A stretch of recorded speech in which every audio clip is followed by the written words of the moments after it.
ವಂದಿಸಿರುವಂತಹ ಹಿರಿಯರಾದ ಶ್ರೀ ಗೋವಿಂದ ಭಟ್ರೆ, ತೋಳ್ಪಾಡಿಯವರೇ, ಮತ್ತೆಲ್ಲ ಹಿರಿಯರೇ, ಇವತ್ತಿನ ಈ ಒಂದು ವಿಶೇಷವಾದ ಈ ಕಾಲೇಜಿನಲ್ಲಿ 140 ವರ್ಷಗಳನ್ನು ಮುಗಿಸಿ ಒಂದು ದಾಖಲೆ ಸ್ಥಾಪಿಸಿದಂತಹ ಈ ಕಾಲೇಜಿನ ಈ ಸಭಾಂಗಣದಲ್ಲಿ ಇಂಥ ಒಂದು ಅರ್ಥಪೂರ್ಣವಾದಂತಹ ಒಂದು ಗೋಷ್ಠಿಯನ್ನು ಉದ್ಘಾಟನೆ ಮಾಡುವಂತಹ ಒಂದು ಕಾರ್ಯಕ್ರಮವನ್ನು ಇವರೆಲ್ಲ ಸೇರಿ ನನಗೆ ಒಪ್ಪಿಸಿದ್ದಾರೆ. ಈ ಎಲ್ಲ ಹಿರಿಯರು ಇರುವಾಗ ಹಿರಿಯನಾದ ನನ್ನಿಂದ ಈ ಕೆಲಸ ಮಾಡಿಸಿದ್ದಾರೆ. ಇದನ್ನು ಮಾಡಲಿಕ್ಕೆ ನನಗೆ ತುಂಬ ಸಂತೋಷ ಆಗಿದೆ. ಈ ಕೆಲಸ ನನ್ನಿಂದ ಮಾಡಿಸಲಿಕ್ಕೆ ಕಾರಣರಾದಂತಹ ಈ ಎಲ್ಲ ಹಿರಿಯರಿಗೂ ಮಿತ್ರರಿಗೂ ನಾನು ಮೊದಲ ಬಾರಿಗೆ ಧನ್ಯವಾದಗಳನ್ನು ಹೇಳಿಕೊಳ್ಬೇಕು. ಈಗ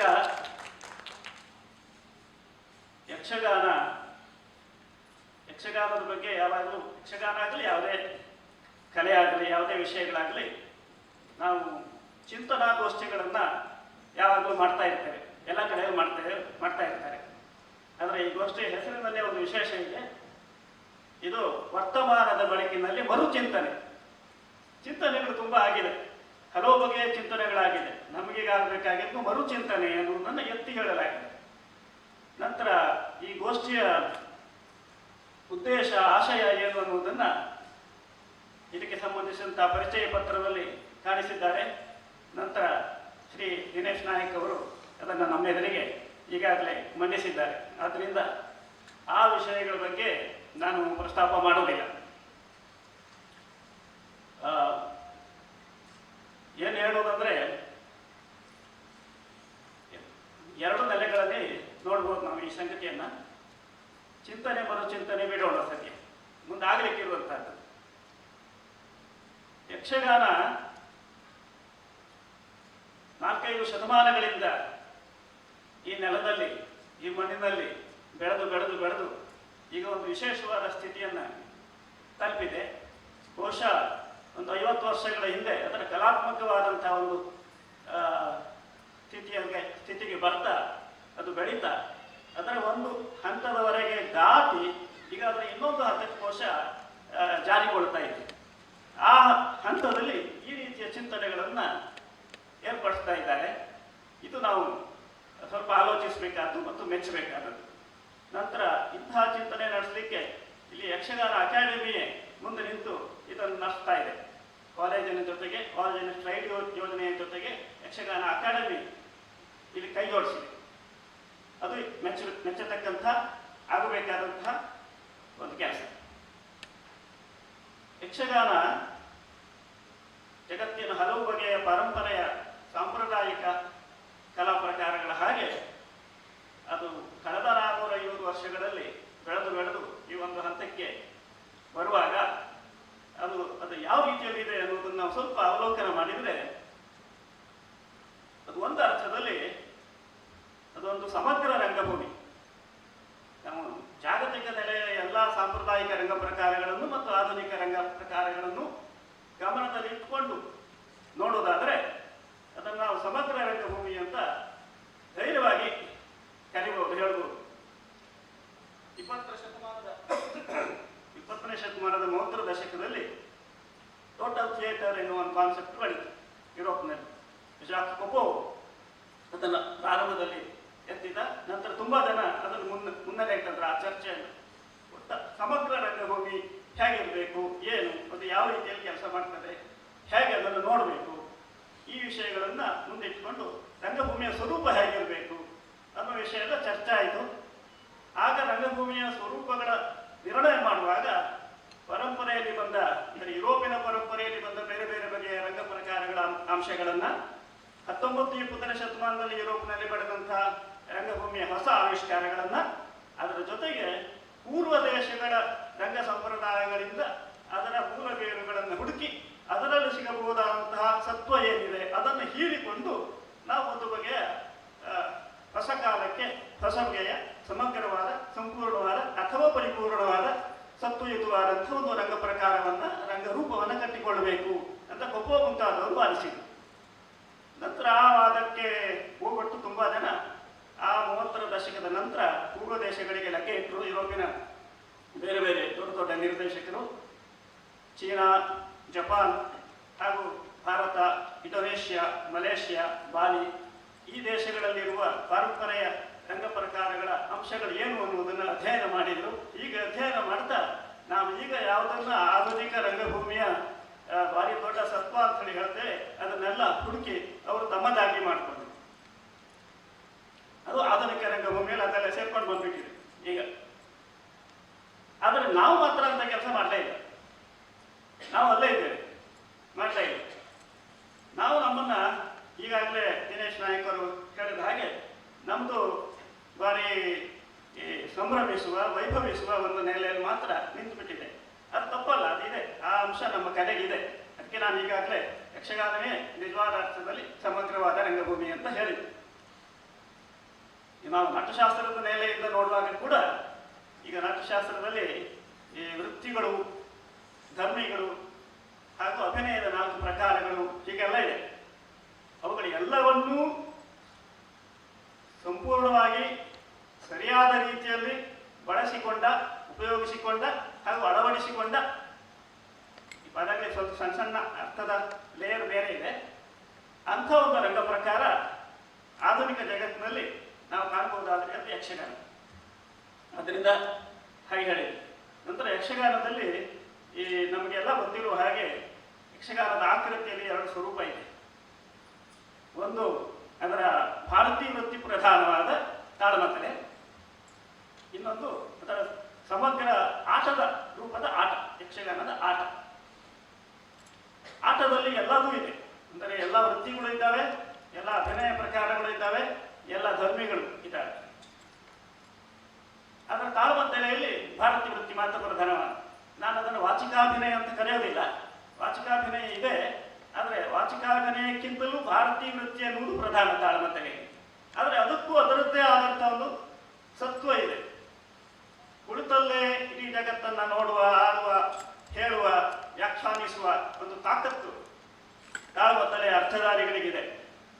ನಂತರ ಯಕ್ಷಗಾನದಲ್ಲಿ, ಯಕ್ಷಗಾನದ ಆಟದಲ್ಲಾಗಲಿ ತಾಳಮದ್ದಲೆಯಲ್ಲಾಗಲಿ ನಾವು ಗಮನಿಸಬೇಕಾದ ಒಂದು ವಿಶೇಷವಾದ ಸಂಗತಿ ಏನಂದರೆ ಅದಕ್ಕೊಂದು ಹಿನ್ನೆಲೆ, ಹಿಂದೆ ಸ್ವರೂಪ ಎಲ್ಲ ಇದ್ರೂ ಕೂಡ ಅದು ಆ ಕ್ಷಣಕ್ಕೆ ಆ ಕಲಾವಿದ ಕಟ್ಟುವ ಕಲೆ, ಕಲಾವಿದ ಕಟ್ಟುವ ರಂಗಭೂಮಿಯನ್ನು ಆ ಕ್ಷಣಕ್ಕೆ ಕಟ್ಟುವುದು. ಯಾಕೆ ಕೇಳಿದ್ರೆ ಇಲ್ಲಿ ಬೇರೆ ರಂಗ ಪ್ರಕಾರಗಳಲ್ಲಿ ಇರುವ ಹಾಗೆ ಅಭಿನಯಕ್ಕೆ ಸಿದ್ಧವಾದಂಥ ಮೂಲ ಮಾದರಿಗಳಿಲ್ಲ.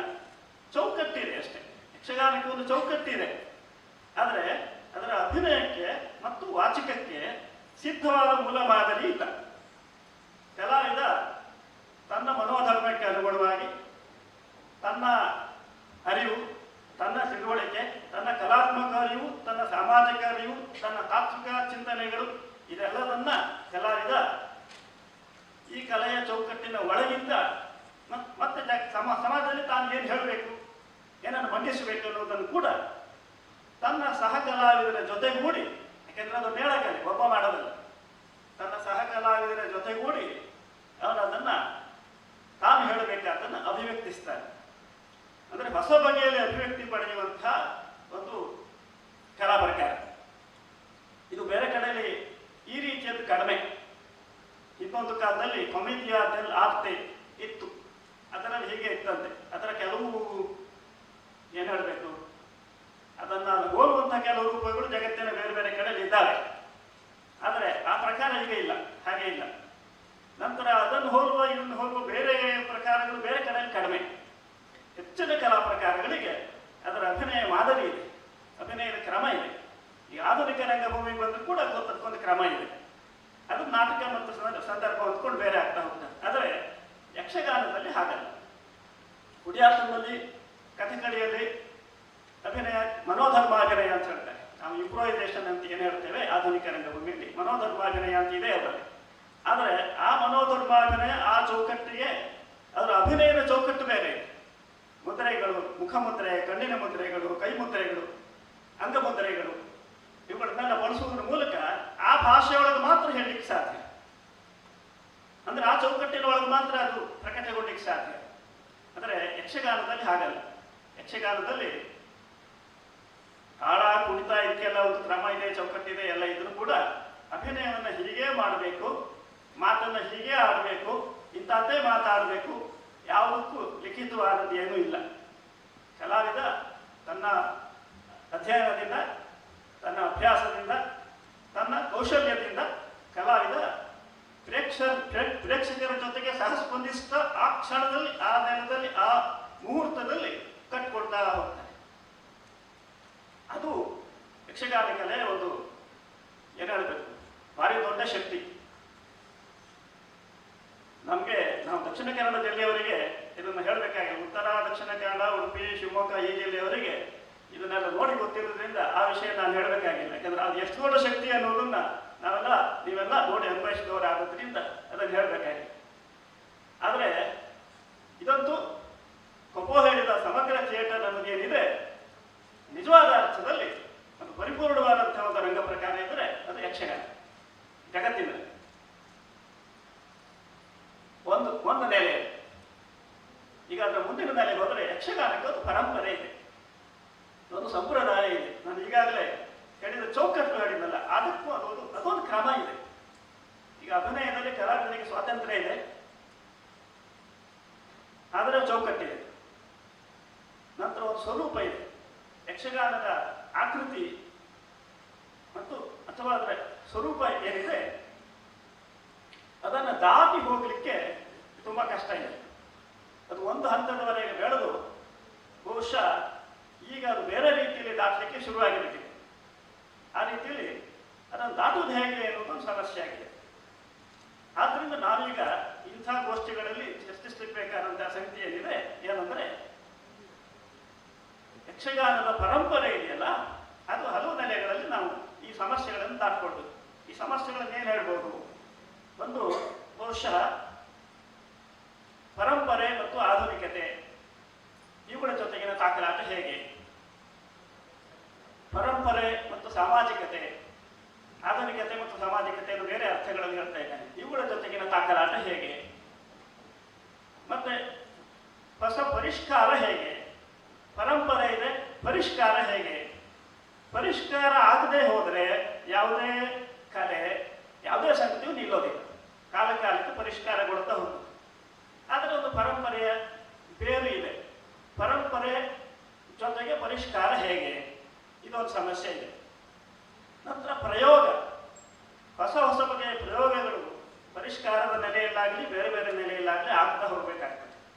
ಪರಂಪರೆ ಮತ್ತು ಪ್ರಯೋಗ ಇವುಗಳ ಹೊಂದಾಣಿಕೆ ಹೇಗೆ, ಈ ರೀತಿಯಲ್ಲಿ ನೋಡಬೇಕಾಗ್ತದೆ ಅಂತ ಕಾಣ್ತದೆ ಬಹುಶಃ.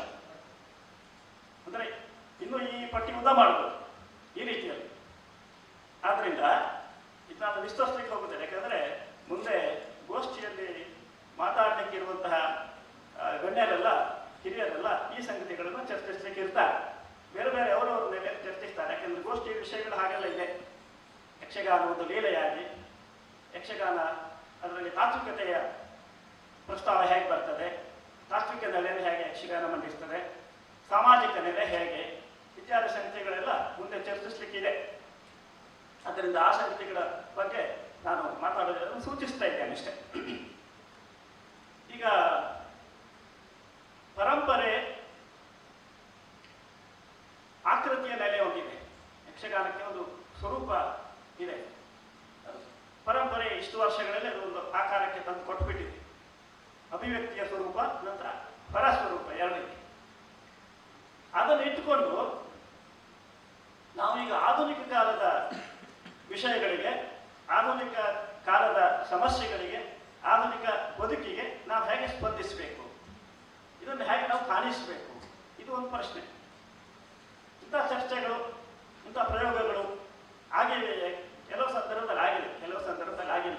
ಆದರೆ ಆಗಿಲ್ವ ಹೇಳಲಿಕ್ಕೆ ಸಾಧ್ಯ ಇಲ್ಲ. ಬೇರೆ ಎಲ್ಲ ಕಲಾ ಪ್ರಕಾರಗಳಿಂದ ನಮ್ಮ ಯಕ್ಷಗಾನ ಕಲಾವಿದರು ರಂಗದ ಮೇಲೆ ಈಗ ನಡೆದ ಘಟನೆಯನ್ನು ಕೂಡ ರಾತ್ರಿ ಶೋನಲ್ಲಿ ತೋರಿಸ್ಬೇಕು, ಹೇಳಬೇಕು.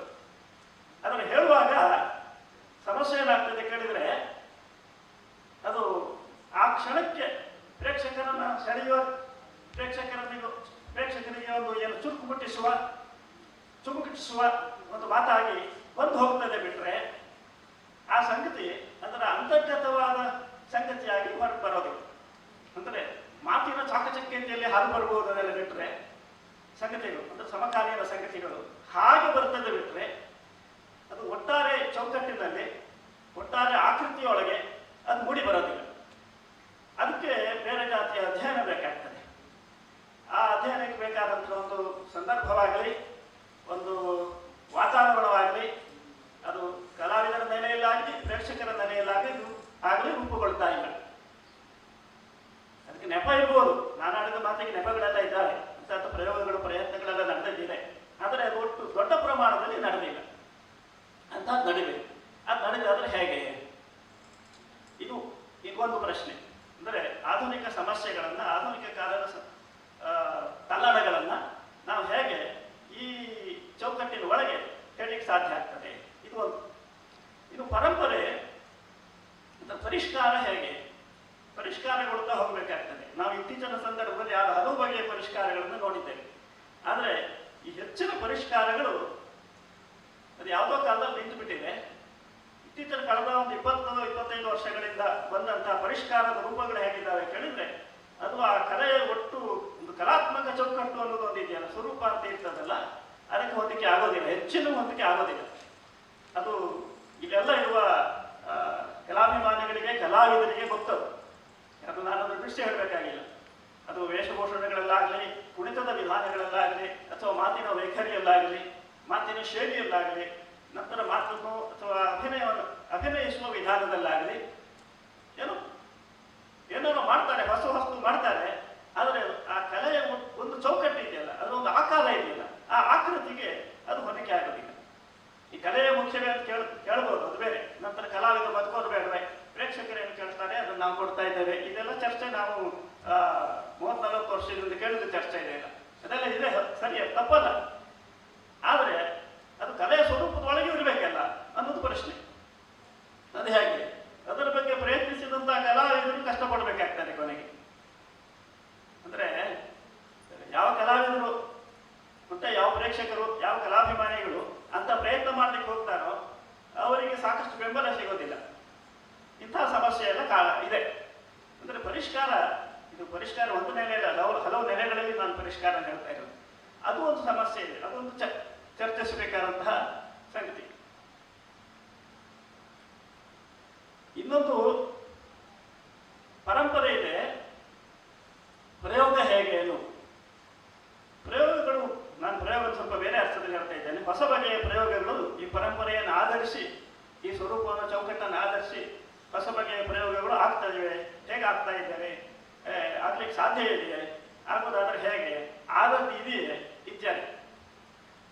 ಈಗ ಅಕಿರಾ ಕುರೋಸಾವ ಜಪಾನಿನ ರಂಗ ಸಂಪ್ರದಾಯಗಳಿಂದ, ಮುಖ್ಯವಾಗಿ ನೋ ಸಂಪ್ರದಾಯಗಳಿಂದ ಅದರ ಸತ್ವವನ್ನು ಅದು ಅಂತ ಗೊತ್ತಾಗದ ಹಾಗೆ ಅದರ ಸತ್ವವನ್ನು ಹಿಡಿದು ತೆಗೆದು ಅವನ ಕಲಾವಿದರಿಂದ ಬೇರೆ ರೀತಿಯ ಪ್ರಯೋಗಗಳನ್ನು ಮಾಡಿಸಿದ್ದಾನೆ. ಆ ರೀತಿಯಲ್ಲಿ ಜಗತ್ತಿನಲ್ಲಿ ಯಾರು ಮಾಡಿಲ್ಲ ಅಷ್ಟು ಗಟ್ಟಿಯಾಗಿ. ಹಾಗೆ ಮತ್ತೊಬ್ಬ ಜಪಾನಿನವನೇ ಯುಕಿ ಮಿಶಿಮನ ನಾಟಕಗಳು ಅದು ನೋ ಸಂಪ್ರದಾಯದ ಸತ್ವವನ್ನೆಲ್ಲ ಇಟ್ಕೊಂಡು ಬರೆದಂಥ ನಾಟಕಗಳು. ಅವ ಮಹಾಯುದ್ಧದ ನಂತರದ ಎಲ್ಲ ಸಮಸ್ಯೆಗಳನ್ನು ತನ್ನ ನಾಟಕಗಳಲ್ಲಿ ಹೇಳ್ತಾನೆ. ಆ ಕಥೆಗಳು ನಂತರ ಕಥಾ ಸಂದರ್ಭ ಎಲ್ಲ ಆಧುನಿಕವಾದದ್ದೇ, ಎಲ್ಲ 20ನೇ ಶತಮಾನದ ಈಗಲೂ ನಮ್ಮನ್ನು ಕಾಡುವ ಕಥೆಗಳು, ಸಂಗತಿಗಳು. ಆದರೆ ನೋ ಸಂಪ್ರದಾಯದ ಇಡೀ ಸತ್ವವನ್ನು ಅವನು ಇದರಲ್ಲಿ ತರ್ತಾನೆ. ಅದರ ನಾಟಕ ಬರೆದಿದ್ದು ಮಾತ್ರ ಅಲ್ಲ, ಅವನು ಪ್ರಯೋಗಿಸಿದ್ದಾನೆ. ಆ ರೀತಿಯಲ್ಲಿ ಕುರೋಸಾವ ಮತ್ತು ಮಿಶಿಮನ್ ಅಂತವರು ಮಾಡಿದ ಪ್ರಯೋಗಗಳು ಬೇರೆ ಕಡೆ ನಡೆದಿಲ್ಲ. ನಾವು ಹಾಗೆ ಮಾಡಬೇಕು, ಹೇಗೆ ಮಾಡ್ಲಿಕ್ಕೆ ಸಾಧ್ಯ ಇದೆ ಅಂತ ಪ್ರಯೋಗಗಳನ್ನು ಮಾಡ್ಲಿಕ್ಕೆ ಸಾಧ್ಯವೇ? ಅದು ಬರಹದಲ್ಲಿ, ನಂತರ ಕೃತಿಯಲ್ಲಿ, ಪ್ರಯೋಗದಲ್ಲಿ ಬರ್ಲಿಕ್ಕೆ ಸಾಧ್ಯ ಇದೆ. ಬರದಿದ್ದರೆ ಹೇಗೆ, ಯಾವ ರೀತಿ ಮಾಡಬಹುದು, ಯಾವ ರೀತಿಯ ಒಂದು ಆಳವಾದ ಚಿಂತನೆ ಬೇಕಾಗ್ತದೆ ಅದಕ್ಕೆ ಅನ್ನೋದು ನಾವು ವಿಚಾರ ಮಾಡಬೇಕಾದಂಥ ಸಂಗತಿ. ಈಗ ಕಾರಂತರು ಪ್ರಯೋಗ ಮಾಡಿದರು. ಕಾರಂತರು ಯಕ್ಷರಂಗ ಅಂತ ಒಂದು ಪ್ರಯೋಗ ಮಾಡಿದರು. ಅದರ ಸಾಧ್ಯಾಸಾಧ್ಯತೆಗಳು, ಒಳಿತು ಕಿಡುಕುಗಳು ಅಥವಾ ಅದರ ಸೋಲು ಗೆಲುವುಗಳು ಪ್ರಶ್ನೆಗೆ ನಾನು ಹೇಳೋದಿಲ್ಲ, ಅದು ಬೇರೆ ವಿಷಯ.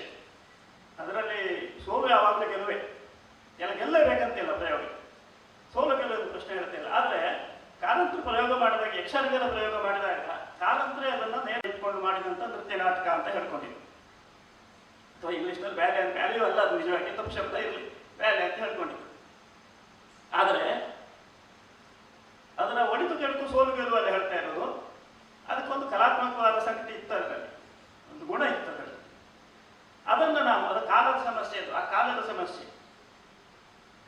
ನಾವು ಒಂದರ್ಥದಲ್ಲಿ ಅನ್ಯಾಯ ಮಾಡಿದ್ದೇವೆ.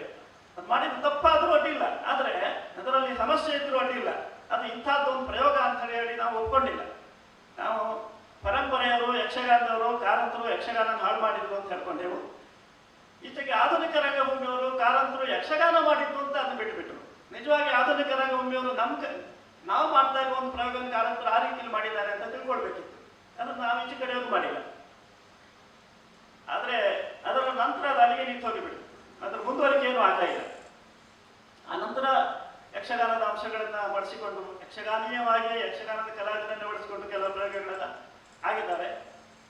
ಶಿವರಾಜರು ಕೆಲವು ಪ್ರಯೋಗ ಮಾಡಿದರು, ಶಿವಾನಂದ ಹೆಗಡೆಯವರು ಕೆಲವು ಪ್ರಯೋಗಗಳನ್ನು ಮಾಡ್ತಾ ಇದ್ದಾರೆ. ಅದೆಲ್ಲ ಇದೆ. ಆಧುನಿಕ ರಂಗಭೂಮಿಯ ನಿರ್ದೇಶಕರು ಕೆಲವರೆಲ್ಲ ಯಕ್ಷಗಾನದ ಅಂಶಗಳನ್ನು ಅಥವಾ ಬೇರೆ ಬೇರೆ ಸಾಂಪ್ರದಾಯಿಕ ರಂಗ ಪ್ರಕಾರಗಳ ಅಂಶಗಳನ್ನೆಲ್ಲ ಇಟ್ಕೊಂಡು ನಾಟಕ ಪ್ರಯೋಗಗಳನ್ನು ಮಾಡಿದ್ದಿದೆ, ಕೆಲವೆಲ್ಲ ಇದೆ. ಅಲ್ಲಿ ಬೇರೆ ಸಮಸ್ಯೆ ಆಗ್ತದೆ. ಆದರೆ ಕೆಲವು ನೇರವಾಗಿ ಯಕ್ಷಗಾನನೇ ಮಾಡ್ತಾರೆ ನಾಟಕ ಮಾಡೋರು, ಅದು ತಪ್ಪು. ಯಾಕಂದ್ರೆ ಯಕ್ಷಗಾನನ ನಾವು ನಾಟಕ ಮಾಡೋರು ಮಾಡ್ತಾರೆ, ಅವ್ರು ಎಂತಕ್ಕೆ ಮಾಡೋದು? ಅವ್ರು ಇದ್ದಾರಲ್ಲ, ನಮ್ಗೆ ಚೆನ್ನಾಗಿ ಅವರೇ ಮಾಡ್ತಾರಲ್ಲ, ಅದು ತಪ್ಪು. ತುಂಬಾ ಜನ ನಮ್ಮವರು ನಾನು ಆಧುನಿಕ ರಂಗ ಸಂಪ್ರದಾಯ ಅದರಿಂದ ಹೇಳ್ತಾ ಇದ್ದೇನೆ. ನಮ್ಮಲ್ಲಿ ಕೆಲವರು ಯಕ್ಷಗಾನನೇ ಮಾಡ್ಲಿಕ್ಕೆ ಹೋಗಿಬಿಡ್ತಾರೆ, ಅಥವಾ ಕಂಪ್ನಿ ನಾಟಕವನ್ನೇ ಮಾಡ್ಲಿಕ್ಕೆ ಹೋಗಿಬಿಡ್ತಾರೆ. ಕಂಪ್ನಿ ನಾಟಕ ಕೂಡ ಯಕ್ಷಗಾನದಂಥ ಒಂದು ಫಾರ್ಮ್. ನನ್ನ ಪ್ರಕಾರ ಕಂಪ್ನಿ ನಾಟಕ ನಮ್ಗಿಂತ ಚಂದ ಅವರೇ ಮಾಡ್ತಾರಲ್ಲ, ನಾವೆಂತಕ್ಕೆ ಮಾಡಬೇಕು? ಯಕ್ಷಗಾನವನ್ನು ನಮ್ಗಿಂತ ಚಂದ ಅವರೇ ಮಾಡ್ತಾರಲ್ಲ, ಅದನ್ನು ಮಾಡೋ ಕಲಾವಿದರೇ ಇದ್ದಾರಲ್ಲ, ನಾವೆಂತಕ್ಕೆ ಮಾಡ್ಬೇಕು? ಅದನ್ನು ನಾವು ಆಲೋಚನೆ ಮಾಡೋದಿಲ್ಲ. ಅದೆಲ್ಲ ನಾವು ಮಾಡಬೇಕಂದ್ರೆ ಯಕ್ಷಗಾನದ ಒಳಗಿನ ಅಥವಾ ಯಕ್ಷಗಾನದಂಥ ರಂಗ ಸಂಪ್ರದಾಯದ ಒಳಗಿನ ಅಂಶಗಳನ್ನು ಈ ಆಧುನಿಕ ರಂಗಭೂಮಿಯವರು ಹೇಗೆ ಬಳಸ್ಕೊಂಡಿದ್ದಾರೆ, ಹೇಗೆ ಮಾಡ್ತಾ ಇದ್ದಾರೆ ಅಂತ ಪ್ರಯೋಗಗಳಾಗುತ್ತಿದೆ. ಆದರೆ ಅದು ಬೇರೆ ಪ್ರಯೋಗ. ಅದು ಯಕ್ಷಗಾನದ ಒಳಗೆ ಏನಾಗ್ತಾ ಇದೆ, ಯಕ್ಷಗಾನ ಸಮಕಾಲೀನ ಸಂದರ್ಭದಲ್ಲಿ ಸಮಕಾಲೀನ ಸಂಗತಿಗಳಿಗೆ ಹೇಗೆ ತನ್ನ ಅಭಿವ್ಯಕ್ತಿಯ ವಿಧಾನದ ಮೂಲಕ ಸ್ಪಂದಿಸ್ತಾ ಇದೆ, ಅಭಿವ್ಯಕ್ತಿಯ ವಿಧಾನದ ಮೂಲಕ ಒಂದು ಆಕಾರ ಕೊಡ್ತಾ ಇದೆ, ಮಾತಾಡ್ತಾ ಇದೆ, ಮುಟ್ತಾ ಇದೆ, ಗೊತ್ತಾಗ್ತಾ ಇದೆ. ಅದು ಆಗಬೇಕಾದಂಥ ಒಂದು ಕೆಲಸ. ಆ ವಿಷಯದಲ್ಲಿ ಮರುಚಿಂತನೆ ಆಗಬೇಕಾಗಿದೆ. ಆಮೇಲೆ ಅವರು ಹೇಳಿದ ಆ ಕಲಾವಿಮರ್ಶಕನ ಮಾತಿಗೆ ಒಂದು ನೆಲೆ, ಒಂದು ಬೆಲೆ ಬರೋದು ಬಹುಶಃ ಸಾಕು ಅಂತ ಕಾಣ್ತದೆ. ಯಾಕಂದರೆ ಬೇರೆಯವರೆಲ್ಲ ಮಾತಾಡ್ಲಿಕ್ಕಿದ್ದೀರಿ, ನಾನು ಇದನ್ನೆಲ್ಲ ಸೂಚಿಸಿ ಬಿಡುತ್ತಾ ಇರುವುದು ಅಷ್ಟೇ. ಯಕ್ಷಗಾನ ಇದಿಷ್ಟು ಸಾಕು, ಹೆಚ್ಚಿಗೆ ಮಾತಾಡೋದು ಬೇಡ ಅಂತ ಕಾಣ್ತದೆ. ಯಾಕಂದರೆ ಮಾತಾಡಿದ್ರೆ ಬೇರೆ ವಿಷಯಗಳಿಗೆ ಹೋಗ್ತಾ ಇರ್ತದೆ. ಆಯಿತಾ? ನಂತರ ಮುಂದಿನ ಗೋಷ್ಠಿಗಳಿಗೆ ಸಮಯ ಬೇಕಾಗ್ತದೆ. ನಾವು ಸಮಕಾಲೀನ ವಿಷಯಗಳನ್ನು, ಯಾಕಂದರೆ ನಾವು ಹೇಳ್ತೇವೆ, ಎಷ್ಟೋ ಸರಿ ನಾವು ಹೇಳುತ್ತಿದೆ ಅದು ಕಂಟೆಂಪರರಿ ಅಲ್ಲ ಅಂಥೇಳಿ ಎಷ್ಟೋ ಸಂಗತಿಗಳು ನಾವು ಹೇಳ್ತೇವೆ. ಅದು ಎಂಥದ್ದು ಅದು ಕಂಟೆಂಪರರಿ ಅಲ್ಲ ಅಂದರೆ? ಯಾಕಂದರೆ ಯಕ್ಷಗಾನ ಯಾವುದೋ ಕಾಲದಲ್ಲಿ ಇದ್ದಿದ್ದು ಈಗಲೂ ನಾವು ನಮ್ಮ ಕಡೆಯವ್ರಿಗೆ ಇದೆಯಲ್ಲ, ನಾವು ಮಾಡ್ತಾ ಇದ್ದೇವಲ್ಲ, ಹಾಗಾದ್ರೆ ಕಂಟೆಂಪರರಿ ಅಲ್ಲ ಅನ್ನೋ ಮಾತಿಗೆ ಅರ್ಥ ಏನು? ಅಂದರೆ ಸಮಕಾಲೀನತೆ ಎನ್ನುವ ಒಂದು ಶಬ್ದ ಇದೆಯಲ್ಲ, ಆ ಶಬ್ದದ ಸ್ವಲ್ಪ ನಾವು ಆಚೀಚೆ ಮಾಡಬೇಕಾಗ್ತದೆ. ಕುಡಿಯಾಟ ಒಂದು 1000 ವರ್ಷದ ಹಿಂದಿನ ಕಲೆ, ನಮಗೀಗ ಯಾಕೆ ಕಳೆದ್ರೆ ಕುಡಿಯಾಟ ಈಗಲೂ ಆಡ್ತಾರಲ್ಲ, ಈಗಲೂ ಆಡ್ತಾರೆ, ನೋಡ್ತಾರೆ, ಆಸ್ವಾದಿಸ್ತಾರಲ್ಲ. ಭೀಮಸೇನ್ ಜೋಶಿ ಮೊನ್ನೆ ತನಕ ಹಾಡ್ಕೊಂಡೇ ಇದ್ದಾರಲ್ಲ, ಯಾವುದೋ ಕಾಲದ ಸಂಗೀತವನ್ನು, ಯಾವುದೋ ಕಾಲದಲ್ಲ, ಅದು ಬೇರೆ ವಿಷಯವಿದೆ, ಹಾಡ್ಕೊಂಡೇ ಇದ್ದಾರಲ್ಲ. ಆದ್ದರಿಂದ ಒಂದು ಕ್ಲಾಸಿಕಲ್ ಅಥವಾ ಒಂದು ಜಾನಪದೀಯ ಅಥವಾ ಒಂದು ಸಂಪ್ರದಾಯದ ಕಲೆ ಅಥವಾ ಯಾವುದೇ ಕಲಾ ಪ್ರಕಾರ ಈ ಕಾಲದಲ್ಲೂ ನಮ್ಮ ಕಣ್ಣೆದುರಿಗೆ ನಮ್ಮ ನಡುವೆ ಜೀವಂತವಾಗಿ ಇದೆ ಅಂತಾದರೆ ಆ ಅರ್ಥದಲ್ಲಿ ಅದು ಸಮಕಾಲೀನವೇ. ಅದರಿಂದ ಆದರೆ ಸಮಕಾಲೀನ ಸಾಮಾಜಿಕ, ರಾಜಕೀಯ ಮತ್ತು ಬದುಕಿನ ಸಂಗತಿಗಳನ್ನು ಆ ಚೌಕಟ್ಟಿನ ಒಳಗೆ ಇರುವಂಥ ಈ ಕಲಾ ಪ್ರಕಾರಗಳು ಹೇಗೆ ರೂಪಿಸ್ತವೆ, ಹೇಗೆ ಕಟ್ಟಿಕೊಡ್ತವೆ, ಹೇಗೆ ಅವುಗಳ ಮೂಲಕ ಮಾತಾಡ್ತವೆ ಅನ್ನೋದು ನಮ್ಮ ಮುಂದಿನ ಪ್ರಶ್ನೆ. ಅದನ್ನು ನಾವು ನೋಡ್ಬೇಕಾಗ್ತದೆ. ಆದ್ದರಿಂದ ನಾವು ಇದನ್ನೆಲ್ಲ ಲೋಕನಾಟ್ಯ ಅಂತ ಹೇಳೋದಿದ್ರೆ, ಈ ಲೋಕನಾಟ್ಯದ ಅನುಭವಕ್ಕೆ ಬೇಕಾಗುವ ವಿಭಾವಗಳು ಯಾವುದು? ವಿಭಾವಗಳು ಬದುಕಿನಿಂದ ಹೇಳ್ತಾ ಇರೋದು. ವಿಭಾವಗಳು ಯಾವುದು? ನಾವು ಮಾಡುವ ಅನುಭವ, ಲೋಕನಾಟ್ಯದ ಅನುಭವಕ್ಕೆ ಬದುಕಿನಿಂದ ತೆಗೆದುಕೊಳ್ಳಬಹುದಾದಂಥ ನಂತರ ಅದನ್ನು ಈ ರೂಪದಲ್ಲಿ ಕಟ್ಟಿಕೊಡ್ಲಿಕ್ಕೆ ಬೇಕಾದಂತಹ ವಿಭಾವಗಳು ಯಾವುದು ಅನ್ನೋದನ್ನು ನಾವು ಸ್ವಲ್ಪ ವಿಚಾರ ಮಾಡಬಹುದು ಅಂತ ಕಾಣ್ತದೆ. ಆ ನೆಲೆಯಲ್ಲಿ ನಾವು ಮುಂದಿನ ಈ ಚಿಂತನೆಗಳೆಲ್ಲ ನಡೆಯಬಹುದು ಅಂತ ಕಾಣ್ತದೆ. ಸಂಗತಿಗಳಿದ್ದಾವೆ. ನಡೆಯಲಿರುವ ಈ ವಿಚಾರ ಸಂಕಿರಣದ ಈ ಚಾಲನಾ ಸಮಾರಂಭದ ಅಧ್ಯಕ್ಷರೇ, ಉದ್ಘಾಟಕರೇ, ಗಣ್ಯ ಅತಿಥಿಗಳೇ, ಆಹ್ವಾನಿತ ವಿದ್ವಾಂಸರೇ, ತಜ್ಞ ಸಂಪನ್ಮೂಲ ವ್ಯಕ್ತಿಗಳೇ ಮತ್ತು ಎಲ್ಲ ಸ್ನೇಹಿತರೆ, ಒಂದೆರಡು ಸಂಗತಿಗಳನ್ನು 15 ನಿಮಿಷದ ಒಳಗಾಗಿ ಪ್ರಸ್ತಾವಿಸಿದ ಮಾತುಗಳನ್ನು ನಾನು ಮುಗಿಸ್ತೇನೆ. ನನ್ನ ಮಾತುಗಳನ್ನು ಆರಂಭಿಸಲಿಕ್ಕೆ ಮುಂಚೆ ಒಂದು ಕರ್ತವ್ಯ ದೃಷ್ಟಿಯಿಂದ ನಾನೊಂದು ಈ ಸ್ಟ್ರೈಡ್ನ ಬಗ್ಗೆ ಒಂದು 2 ವಾಕ್ಯ ನಾನು ಹೇಳಬೇಕು. ಇದೇನಿದು ಸ್ಟ್ರೈಡ್ ಅಂತ? ಅಕಾಡೆಮಿ ಬಗ್ಗೆ ಗೊತ್ತಿದೆ, ಯೂನಿವರ್ಸಿಟಿ ಬಗ್ಗೆ ಗೊತ್ತಿದೆ. ಸ್ಟ್ರೈಡ್ ಏನು? ಬರೀ ಮಾಹಿತಿಗಾಗಿ ಮತ್ತು ಒಂದು ಸಣ್ಣ ಪ್ರಮಾಣದಲ್ಲಿ ಅದರಲ್ಲಿ ನಾನು ಸೇರಿಕೊಂಡಿರೋದು ಮತ್ತು ಅವ್ರು ಸೇರಿಸಿಕೊಂಡಿರುವುದರಿಂದ ಒಂದು ನೈತಿಕ ಕಾರಣಕ್ಕೂ 2 ಮಾತು ನಾನು ಹೇಳ್ತೇನೆ ಮತ್ತು ಅದು ಯಾಕೆ ಮುಖ್ಯ ಆಗ್ತದೆ ಎನ್ನುವುದು ಕೂಡ ನಮ್ಗೆ ಗೊತ್ತಾಗ್ತದೆ. UGC ಒಂದು ಅನುದಾನವನ್ನು ಕೊಟ್ಟಿದೆ, ಒಂದು ಆರ್ಥಿಕ ಅನುದಾನವನ್ನು ಈ ಸಂಸ್ಥೆಗೆ ಕೊಟ್ಟಿದೆ. ಆ ಅನುದಾನವನ್ನು ಕೊಟ್ಟದ್ದು ಯಾಕೆ ಅಂತಂದ್ರೆ, ನೀವು ಸ್ಥಳೀಯ ಭಾಷೆ, ಸಂಸ್ಕೃತಿ, ಬದುಕು, ಆಚಾರ ವಿಚಾರ, ಹೀಗೆ ಇಲ್ಲಿನ ಸಂಗತಿಗಳ ಸ್ಥಳೀಯ ಲೋಕಲ್ ಇಶ್ಯೂಸ್ ಏನಿದೆ ಇದರ ಕುರಿತ ಹಾಗೆ ಒಂದು ಚಿಂತನೆಯನ್ನೋ ಮರುಚಿಂತನೆಯನ್ನೋ ಅದನ್ನು ಹುಟ್ಟು ಹಾಕಬೇಕು. ಅದು ಮುಖ್ಯವಾಗಿ ಇಲ್ಲಿ ಅಧ್ಯಾಪಕರುಗಳಿಗೆ ಇರುವಂತಹ ಸಂಶೋಧನಾ ಯೋಜನೆಯದು. ಗಮನಿಸಬೇಕಾದ್ದೇನು ಅಂತಂದ್ರೆ, ಈ ಸಂಶೋಧನಾ ಯೋಜನೆ ಕೇವಲ ಅಧ್ಯಾಪಕರು ಮತ್ತು ಸಂಸ್ಥೆ ಮಾತ್ರ ಅಲ್ಲ, ಇನ್ನು ವಿದ್ಯಾರ್ಥಿಗಳು ಕೂಡ ಒಳಗೊಳ್ಳಬೇಕು. ವಿದ್ಯಾರ್ಥಿಗಳನ್ನು ಒಳಗೊಂಡ ಹಾಗೆ, ಸ್ಥಳೀಯ ವಿದ್ವಾಂಸರ ಒಳಗೊಂಡ ಹಾಗೆ ಮತ್ತು ವಿದ್ಯಾರ್ಥಿಗಳನ್ನ ಒಳಗೊಂಡ ಹಾಗೆ ಈ ಅಧ್ಯಯನವನ್ನು ಮಾಡಬೇಕಿರುವ ದೃಷ್ಟಿಯಿಂದ UGC ಒಂದು ಅನುದಾನವನ್ನು ಕೊಟ್ಟಿದೆ.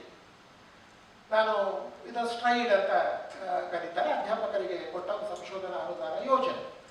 ಅದರಲ್ಲಿ ದಿನೇಶ್ ನಾಯಕ್ ಅವರು ಒಂದು ಯಕ್ಷಗಾನದ ಕುರಿತ ಹಾಗೆ ಒಂದು ವಿಷಯವನ್ನು ಆಯ್ಕೆ ಮಾಡಿಕೊಂಡಿದ್ದಾರೆ. ಹಾಗೆ ಭಾಷೆಗಳು, ಹೀಗೆ ಬೇರೆ ಬೇರೆ ವಿಷಯಗಳನ್ನು ಬೇರೆಯವರು ಆಯ್ಕೆ ಮಾಡಿಕೊಂಡಿದ್ದಾರೆ. ನಾನು ಮುಖ್ಯ ಹೇಳಬೇಕಾದ ವಿಷಯ, ಇಂಥ ಒಂದು ಅನುದಾನ ಬಂದಾಗ ಅದನ್ನು ಕೇವಲ ಸಂಶೋಧಕರಿಗೆ ಅವರಿಗಷ್ಟೇ ಸೀಮಿತಗೊಳಿಸದೆ ಸ್ವಲ್ಪ ವ್ಯಾಪಕ ನೆಲೆಯಲ್ಲಿ ಅದನ್ನು ಬಳಸಿಕೊಟ್ರೆ ಅದು ಹೆಚ್ಚು ಸಾಮಾಜಿಕವಾಗಿ ಅಥವಾ ಒಂದು ರಂಗಭೂಮಿಗೂ ಹೆಚ್ಚು ಉಪಯುಕ್ತವಾಗ್ತದೆ ಎನ್ನುವ ದೃಷ್ಟಿಯಿಂದ ಈ ಸಂತ ಅಲೋಷಿಯಸ್ ಕಾಲೇಜು ಮತ್ತು ಜಾನಪದ ಅಕಾಡೆಮಿ ಈ ಸ್ಟ್ರೈಡನ್ನು ವಿಶೇಷವಾಗಿ ಉಲ್ಲೇಖಿಸಿಕೊಂಡು ಈ ಯಕ್ಷಗಾನದ ಈ ಹೊಸ ಬೆಳಕಿನಲ್ಲಿ ಮರುಚಿಂತನೆ ಎನ್ನುವ ಈ ಒಂದು ವಿಚಾರ ಸಂಕಿರಣ ಆಯೋಜನೆ ಮಾಡಿದ್ದಾರೆ. ಹಾಗಾಗಿ ಇದೊಂದು ಆ ದೃಷ್ಟಿಯಿಂದ ಇದೊಂದು ವಿಶೇಷವಾದ ಕಾರ್ಯಕ್ರಮ ಅಂತ ನಾನು ಭಾವಿಸಿಕೊಂಡಿದ್ದೇನೆ. ನನ್ನ ವಿಷಯದಲ್ಲಿ 2 ನಾನು ಮಂಡಿಸುವ ವಿಷಯಗಳಲ್ಲಿ ಒಂದು ಅದನ್ನೊಂದು ಹೇಳಿಕೆ ರೂಪದಲ್ಲಿ ಹೇಳಿಬಿಡ್ತೇನೆ ನಾನು. ಒಂದು, ಯಕ್ಷಗಾನವನ್ನ ನೋಡಿದರೆ ಅಥವಾ ಯಕ್ಷಗಾನದ ಬಗ್ಗೆ ಯೋಚಿಸಿದರೆ ಯಕ್ಷಗಾನ ಒಂದು ವಿಸ್ಮಯದ ಹಾಗೆ ನನಗೆ ಕಾಣಿಸ್ತದೆ. ಇದು ನನ್ನ ಯಕ್ಷಗಾನ ನನಗೊಂದು ವಿಸ್ಮಯ. ಇದು ಒಂದು ನನ್ನ ಸ್ಟೇಟ್ಮೆಂಟ್. ಎರಡನೆಯದು, ಯಕ್ಷಗಾನ ತುಂಬಾ ಪ್ರಜಾಸತ್ತಾತ್ಮಕವಾದ, ತುಂಬಾ ಡೆಮಾಕ್ರೆಟಿಕ್ ಆದ ಒಂದು ರೀತಿಯಲ್ಲಿ ಕೆಲಸ ಮಾಡುವ ಒಂದು ರಂಗಭೂಮಿ. ಅದು ತುಂಬಾ ಡೆಮಾಕ್ರೆಟಿಕ್ ಆಗಿ, ಅದು ಭಾಷಿಕ ನೆಲೆಯಲ್ಲಿ, ವಸ್ತುವಿನ ನೆಲೆಯಲ್ಲಿ ತುಂಬಾ ವಿಸ್ತರಿಸುವುದಿಲ್ಲ. ಹಾಗೆ ಡೆಮಾಕ್ರೆಟಿಕ್ ಆಗಿ ಬಂದಿದೆ. ಅದು ತುಂಬಾ ಪ್ರಜಾಸತ್ತಾತ್ಮಕವಾಗಿ ಹೇಗಿದೆ ಅಂತ ಅದನ್ನು ತುಂಬಾ ನೋಡುವುದಕ್ಕೆ ಸಾಧ್ಯ ಇದೆ. ಬಹುಶಃ ಈ ಕಾರಣಗಳಿಂದಾಗಿಯೇ ಅದೊಂದು ವಿಸ್ಮಯ ಅಂದರೆ ಅದು ಇವತ್ತಿಗೂ ಕೂಡ ತನ್ನ ಸಂಪೂರ್ಣ ಅದರ ಅರ್ಥ ಇಷ್ಟು ಅಂತ ಹೇಳಿಕ್ಕಾಗುವುದಿಲ್ಲ. ಇದರ ಅರ್ಥ, ಅದರ ಆ ರಂಗಭೂಮಿಯ ಅರ್ಥ ಇಷ್ಟು, ಇಲ್ಲಿಗೆ ಅದು ಮುಗಿಯಿತು ಅಂತ ಆಗ್ಲಿಲ್ಲ. ಅದು ತನ್ನ ಅರ್ಥ ವಿಸ್ತಾರವನ್ನ ಮಾಡುತ್ತಲೇ ಬಂದ ರೆಲೆವೆನ್ಸ್ ಅಂತ ನಾವೇನು ಹೇಳ್ತೀರಿ, ನೀವು ಪ್ರಸ್ತುತತೆ ಅಂತ ಏನು ಹೇಳ್ತೀರಿ, ಸತ್ಯದ ಆಗುಹೋಗುಗಳ ಜೊತೆಗೆ ಅದು ಸ್ಪಂದಿಸ್ತಾ ರಿಯಾಕ್ಟ್ ಮಾಡ್ತಾ ತನ್ನನ್ನು ಹೇಗೆ ಗಟ್ಟಿಗೊಳಿಸ್ತಾ ಬಂದಿದೆ ಎನ್ನುವ ದೃಷ್ಟಿ ನೋಡಿದರೆ ಅದೊಂದು ವಿಸ್ಮಯವಾಗಿ ನನಗೆ ಕಾಣುತ್ತದೆ. ಪ್ರಮಾಣ, ವಾಲ್ಯೂಮ್ ನೀವು ನೋಡಿದರೆ, ಇದು ವಿವರ ಹೇಳುದು ನಾನು, ವಾಲ್ಯೂಮ್, ಆ ರಂಗಭೂಮಿಯ ವಾಲ್ಯೂಮ್ ನೋಡಿದರೆ ನನಗೆ ಗೊತ್ತಿರುವ ಹಾಗೆ, ಸ್ಟ್ಯಾಂಡ್ ಫಾರ್ ಎ ಕರೆಕ್ಷನ್, ಜಗತ್ತಿನಲ್ಲಿ ಬಹಳ ಇರಬಹುದು ನನಗೆ ಗೊತ್ತಿಲ್ಲ, ಇಲ್ಲ ಅಂತ ಹೇಳಿದ್ರೆ ಅದು ಅತಿರೇಕ ಆದಿತ್ಯ, ಇಷ್ಟು ದೊಡ್ಡ ಒಂದು 40ಕ್ಕಿಂತ ಹೆಚ್ಚು ವ್ಯವಸಾಯ ಮೇಳಗಳಿರುವ, ಹೆಚ್ಚಿರಬಹುದು 100ಕ್ಕಿಂತ ಹೆಚ್ಚು ಹವ್ಯಾಸಿ ಸಂಘ ಸಂಸ್ಥೆಗಳಿರುವ, ಒಂದು ಅಂದಾಜಿನ ಪ್ರಕಾರ 2000ಕ್ಕಿಂತ ಹೆಚ್ಚು ವೃತ್ತಿ ಕಲಾವಿದರಿರುವ, ಒಂದು ಅಂದಾಜು 5000 ಕಲಾವಿದರಿರುವ ಸುಮಾರು 8,000 ಕನಿಷ್ಠ ಮೇಳಗಳೇ 150 200 ಹಿಡ್ಕೊಂಡ್ರು ಕೂಡ 100 ಲೆಕ್ಕ ಹಾಕಬೇಕು. ಒಂದು 8,000 ಪ್ರಯೋಗಗಳನ್ನು ಕೊಡ್ತಾ ಇರುವ ಒಬ್ಬ ಕಲಾವಿದ ತನ್ನ ತಿರುಗಾಟದಲ್ಲಿ ತಿರುಗಾಟ ಬಹಳ ಅದ್ಭುತವಾದ ಶಬ್ದ ಅದು. ಯಕ್ಷಗಾನದಲ್ಲಿ ತಿರುಗಾಟ ಎನ್ನುವುದು ಅದಕ್ಕೆ ಬೇರೆ ಬೇರೆ ಅರ್ಥಗಳನ್ನು ಕೂಡ ವ್ಯಾಖ್ಯಾನಿಸಬಹುದು. ರಂಗದ ಮೇಲೆ ತಿರುಗುವುದಿರ್ಬೋದು, ಲೋಕ ಸಂಚಾರದ ಇರುವುದು, ಎಲ್ಲ ಹೊತ್ತುಕೊಂಡು ತಿರುಗುವುದಿರ್ಬೋದು. ಸುಮಾರು 40 ವರ್ಷ 10,000ಕ್ಕಿಂತ ಹೆಚ್ಚು ತಿರುಗಾಟಗಳನ್ನು ಮಾಡಿದ, ಅದಕ್ಕಿಂತ ಹೆಚ್ಚು ವೇಷಗಳನ್ನು ಪಾತ್ರಗಳನ್ನು ನಿಭಾಯಿಸಿದ, ಒಂದು ಅಂದಾಜಿನ ಪ್ರಕಾರ ವರ್ಷಕ್ಕೆ ಒಂದು 50 ಕೋಟಿ ಟರ್ನ್ ಓವರ್ ಇರುವ, ಒಂದು 100 ಕೋಟಿ ಬಂಡವಾಳ ಇರುವ, ಇದೊಂದು ಸ್ಥೂಲ ಲೆಕ್ಕಾಚಾರ. ನನ್ನ ಲೆಕ್ಕದಲ್ಲಿ ಬಾರಿ ಹಿಂದೆ ನನಗೆ ಅದು ಈ ಕೋಟಿ ಲೆಕ್ಕ ಹಾಕಲಿಕ್ಕೆ ಬರುವುದಿಲ್ಲ. ಸಾಧಾರಣ 8,000 ಅಂದಾಜಿದ್ರೆ ಒಂದು 2 ಲಕ್ಷ ಖರ್ಚು ಸಾಧಾರಣ. ಈಗ 60-70 ಸಾವಿರ 75,000 ಅಂತ ಈಗಿನ ಏನು ಬೀಳಿ ಅಂತಿದ್ರೆ, ಮೊನ್ನೆ ಸಾಧಾರಣ ಸರಳ ಆಟಕ್ಕೆ ನಾನು ಮೊನ್ನೆ ನಮ್ಮ ಅಸೇಗಳು ನೋಡಿದ್ದೇನೆ, 1,25,000 ರೂಪಾಯಿ ಖರ್ಚಾಗಿದೆ ಅಲ್ಲಿಯ ವ್ಯವಸ್ಥೆಗೆ. ಅಂದ್ರೆ ನೀವು ಬಾಕಿ ಲೆಕ್ಕ ಹಾಕಿದ್ರೆ ಸುಮಾರು 2 ಲಕ್ಷಕ್ಕಿಂತ ಹೆಚ್ಚು ಆಗುತ್ತದೆ. ಈ ಎಲ್ಲ ಲೆಕ್ಕ ಹಾಕಿದರೆ ಇಷ್ಟೊಂದು ಕಲಾವಿದರು, ಇಷ್ಟೊಂದು ಆರ್ಥಿಕ ಆಯಾಮ, ಇಷ್ಟು ಒಂದು ವ್ಯಾಪಕ ಸಂಕೀರ್ಣವಾದ ಈ ರಂಗಭೂಮಿ ನೋಡಿದರೆ ಈ ನೆಲೆಯಲ್ಲಿ ಇದೊಂದು ವಿಸ್ಮಯವಾಗಿಯೇ ಕಾಣುತ್ತದೆ. ಈ ರಂಗಭೂಮಿ ಇವತ್ತು ಅದು ಅತ್ಯಂತ ಚಲನಶೀಲವಾಗಿರುವ ರೀತಿಯಲ್ಲಿ ನೋಡಿದರೆ ಅದು ಒಂದು ವಿಸ್ಮಯ. ಇನ್ನೊಂದು ಇದರ ಅರ್ಥದ ನೆಲೆಗಳು. ನಮ್ಮಲ್ಲಿ ಈ ಲ್ಯಾಂಡ್ ರಿಫಾರ್ಮ್ ಬಂದಾಗ ಜನ ಹೇಳ್ತಾ ಇದ್ರು, ಇನ್ನು ಭೂತಾರಾಧನೆ ಎಲ್ಲ ದೈವಾರಾಧನೆ ಮುಗಿದೇ ಹೋಯ್ತು, ಯಕ್ಷಗಾನ ಮುಗಿದೇ ಹೋಯ್ತು. ಟೆಂಟ್ ಮೇಲೆ ಹೋದಾಗ ಇನ್ನು ಯಕ್ಷಗಾನದ ಗತಿ ಏನು ಅಂತ ಅನೇಕ ಪ್ರಶ್ನೆಗಳನ್ನು ಎತ್ತಿದ್ದು ಆತಂಕಗಳುಂಟು. ಆದರೆ ಆ ರಂಗಭೂಮಿಯ ಶಕ್ತಿ ಹೇಗಿದೆ ಅಂತಂದ್ರೆ, ನೀವು ಅದು ಬೇರೆ ಬೇರೆ ಮೂಲಗಳನ್ನು ಬಳಸಿಕೊಂಡ ಬಗೆಗೆ, ಅದರ ಆದ ಪರಿಣಾಮಗಳ ಬಗೆಗೆ ನೀವು ವಾದ ವಿವಾದಗಳನ್ನು ಮಂಡಿಸಬಹುದು. ಅದು ಯಾವುದು ಧನಾತ್ಮಕ ಯಾವುದು ಋಣಾತ್ಮಕ ಅದು ಬೇರೆ ವಿಷಯ. ಆದರೆ ಆ ರಂಗಭೂಮಿ ಅದು ವೈಬ್ರೆಂಟ್ ಅಂತ ಹೇಳುದು ಆ ಅರ್ಥದಲ್ಲಿ ತುಂಬಾ ಶಕ್ತಿಯುತವಾದ, ಸಮರ್ಥವಾದ, ಎಲ್ಲ ಸವಾಲುಗಳನ್ನು ಎದುರಿಸಬಲ್ಲ, ಪ್ರಸ್ತುತವಾಗಬಲ್ಲ, ಪುರಾಣಗಳನ್ನು ತನ್ನ ತೆಕ್ಕೆಗೆ ಎಳೆಯಬಲ್ಲ, ಹೀಗೆ ಅನೇಕ ನೆಲೆಗಳಲ್ಲಿ ಒಂದು ಒಂದು ಒಂದು ಸಂಘರ್ಷವೋ ಇಲ್ಲದೆ ಅಥವಾ ಸಂಘರ್ಷವನ್ನು ಸೃಷ್ಟಿಸಿಕೊಳ್ಳುತ್ತಾ ಆಂತರಿಕವಾಗಿ ಸಮನ್ವಯಗೊಳಿಸ್ತಾ ಹೋಗುವ ಈ ರಂಗಭೂಮಿಯ ಶಕ್ತಿ ಇದೆಯಲ್ಲ, ಅದು ಬಹಳ ದೊಡ್ಡ ಸವಾಲು ಅಂತ ನನಗೆ ಕಾಣುತ್ತದೆ. ಇವತ್ತು 4 ಜನ ವಿದ್ವಾಂಸರು ಬೇರೆ ಬೇರೆ ವಿಷಯಗಳ ಕುರಿತ ಹಾಗೆ ಪ್ರಬಂಧಗಳನ್ನು ಅಥವಾ ವಿಷಯಗಳನ್ನು ಮಂಡಿಸ್ತಾರೆ. 4 ಜನ ವಿದ್ವಾಂಸರು ನೇರ ಪ್ರತಿಕ್ರಿಯೆ ಕೊಡ್ತಾರೆ. ಸಂವಾದಕ್ಕೆ ಸುಮಾರು 9 ಮಂದಿ, ಹೆಸರು ಯಾವುದು ನಾನು ಹೇಳ್ತಾ ಇಲ್ಲ. ನೀವು ಸ್ಥೂಲವಾಗಿ ನೋಡಿದರೆ ಬಹುಶಃ ಇವತ್ತಿನ ವಾದ ವಿವಾದ ಅಥವಾ ಸಂವಾದದಲ್ಲಿ ಚಿಂತನೆಯಲ್ಲಿ ಬರುವಂಥದ್ದು ಒಂದು ಭಾಷಿಕ ನೆಲೆ, ಮತ್ತೊಂದು ವಸ್ತುವಿನ ನೆಲೆ, ಪುರಾಣ ಪ್ರಸಂಗ, ಹೀಗೆ ಇನ್ನೊಂದು ಯಕ್ಷಗಾನ ಮತ್ತು ಜನರು ಎನ್ನುವ ನೆಲೆ, ಮತ್ತು ಯಕ್ಷಗಾನದ ಆಧುನಿಕ, ಅದರ ಮಾಡರ್ನಿಟಿ, ಅದರ ಟ್ರೆಡಿಷನ್ ಅಂಡ್ ಮಾಡರ್ನಿಟಿ, ಈ 4 ನೆಲೆಗಳಲ್ಲಿ ಬಹುಶಃ ಇವತ್ತು ಅನೇಕರು ಬೇರೆ ಬೇರೆ ಬಿಡಿ ಬಿಡಿಯಾದ ಅಥವಾ ಒಂದಕ್ಕೊಂದು ಪೂರಕವಾದ ವಿಷಯಗಳನ್ನು ಅವರು ಮಂಡಿಸಲಿಕ್ಕಿದ್ದಾರೆ. ಬಹುಶಃ ಇಲ್ಲಿ ಸ್ವಲ್ಪ ಇದನ್ನ ಈ ಚೌಕಟ್ಟನ್ನ ವಿಸ್ತರಿಸಬಹುದಾದರೆ ಮುಂದೆ ಚರ್ಚೆಗೆ ಈ ಚೌಕಟ್ಟಿನಲ್ಲಿ ಪ್ರಸ್ತುತವಾಗಲಿರುವ ಕೆಲವು ಚರ್ಚೆ ವೇಳೆಯಲ್ಲಾಗುವ ಸಂಗತಿಗಳು ಯಾವುವು ಅಂತಂದ್ರೆ, ಬಹುಶಃ ಒಂದು ವೃತ್ತಿ ಮೇಳ ಮತ್ತು ಹವ್ಯಾಸಿ ತಂಡಗಳು. ಯಾಕಂದ್ರೆ ಆ 4 ವಿಷಯಗಳು ಕೂಡ ದಿನೇಶ್ ನಾಯ್ಕ ಹೇಳುವ ಹಾಗೆ ಕಲಾವಿದ ಕೇಂದ್ರಿತ ಚರ್ಚೆ ಬಹಳ ಸ್ವಲ್ಪ ನಾನು ಮತ್ತೆ ಎತ್ತಿಕೊಡ್ತೇನೆ.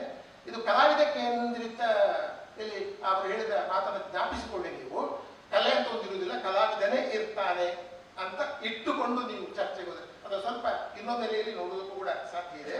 ಬಹುಶಃ ವೃತ್ತಿ ಮೇಳದ ಚರ್ಚೆ ಬರಬಹುದು, ಹವ್ಯಾಸಿ ತಂಡಗಳ ಚರ್ಚೆ ಬರಬಹುದು, ಹರಿಕೆ ಬಯಲಾಟದ ಸತ್ಯದ ಸ್ಥಿತಿಗಳ ಚರ್ಚೆ ಬರಬಹುದು, ಕಲಾವಿದರ ಸಮಸ್ಯೆ ಬರಬಹುದು, ಯಕ್ಷಗಾನದ ಒಬ್ಬ ನಿರ್ದೇಶಕನ ಚರ್ಚೆ, ಇದು ಇದ್ದರೆ ಬೇಕು, ಅದು ಇಲ್ಲದಿದ್ದರೆ ಏನಾಗಿದೆ, ಈ ಚರ್ಚೆ ಬರಬಹುದು. ಹೊಸ ಪ್ರಸಂಗಗಳ ಕೆಲವು ಸವಾಲುಗಳು ಪ್ರಸ್ತುತ ಆಗಬಹುದು. ಯಕ್ಷಗಾನದ ಪ್ರಸಾರದ ಕುರಿತ ಪತ್ರಿಕೆಗಳ ವಿಷಯ ಬರಬಹುದು. ಪ್ರದರ್ಶನದಲ್ಲಿ ಕಂಡು ಬರುವ ಆಡಂಬರದ ವಿಷಯ ಅಂತೂ ಖಂಡಿತಕ್ಕೂ ಬಂದೇ ಇತ್ತು. ಆಮೇಲೆ ಹೊಸ ಪ್ರಸಂಗಗಳ ಕೆಲವು ಲೋಪದೋಷಗಳ ಚರ್ಚೆ ಆಗಬಹುದು. ಹಾಗಂತೇಳಿ ಹೊಸ ಬೆಳವಣಿಗೆ ಅಂತ ಹೇಳಿಕೊಂಡು ಪ್ರಯೋಗಗಳು ಅಂತ, ಅದು ಗಾನವೈಭವ, ಅರ್ಥವೈಭವ, ನಾಟ್ಯ ವೈಭವ, ಹೀಗೆ ವೈಭವಗಳು ಯಕ್ಷಗಾನದ ಒಂದು ಅದರ ಸತ್ವವನ್ನೇ ಒಂದು ಕ್ರಮದಲ್ಲಿ ಬಳಸಿಕೊಳ್ಳುವ ಶಕ್ತಿಯನ್ನೇ ವಿಶೇಷವಾಗಿ ಆ ಕಡೆಗೆ ಅದನ್ನು ಚಲಾಯಿಸಿ, ಯಕ್ಷಗಾನದ ಒಂದು ನಾಟ್ಯದ ಶಕ್ತಿ ಇರ್ಬೋದು, ಒಂದು ಅರ್ಥದ ಶಕ್ತಿ ಇರ್ಬೋದು, ಅಥವಾ ಒಂದು ಗಾನದ ಶಕ್ತಿ ಇರ್ಬೋದು, ಅದನ್ನೇ ಕ್ರೋಢೀಕರಿಸಿ ಆ ಶಕ್ತಿಯನ್ನೇ ಅತಿಶಯವಾಗಿ ಒಂದು ಪ್ರದರ್ಶಿಸುವಂತ ಪ್ರಯೋಗಗಳು ಏನಿವೆ. ಸೊ ಈ ಬಗೆಯ ಚರ್ಚೆಗಳೆಲ್ಲ ಬರಬಹುದು. ಎಲ್ಲ ಚರ್ಚೆಗಳಿಗೆ ಒಂದು ಕೊಟ್ಟದ್ದು ವರ್ತಮಾನದ ಬೆಳಕಿನಲ್ಲಿ ಅಂತ ಕೊಟ್ಟಿದ್ದಾರೆ. ಇದು ಸ್ವಲ್ಪ ಈ ವರ್ತಮಾನ ಅಂದ್ರೆ ಎಷ್ಟು, 10 ವರ್ಷವಾ 25 ವರ್ಷವಾ, ಒಂದು ಇದೇನು ದೊಡ್ಡ ಸಮಸ್ಯೆ ಅಲ್ಲ. ಅದು ನಮಗೆ ಸಾಧಾರಣ ನಮಗೆ ಯಕ್ಷಗಾನದ ಬಗ್ಗೆ ಅದನ್ನು ಪ್ರಸ್ತಾವ ಮಾಡದೆಯೂ ಇದು ಇಂಥ ಕಾಲದ್ದು ಅಂತಲ್ಲ, ಸದ್ಯದ ಸಂದರ್ಭದಲ್ಲಿ ನಮ್ಮ ತಲೆಮಾರು ಒಂದು ಯಕ್ಷಗಾನವನ್ನ ಕಂಡಾಗ ಏನು ಆಗುತ್ತದೆ, ನಮ್ಮ ಪ್ರತಿಕ್ರಿಯೆ ಏನು ಎನ್ನುವ ದೃಷ್ಟಿಯಿಂದ ನೋಡಬಹುದು.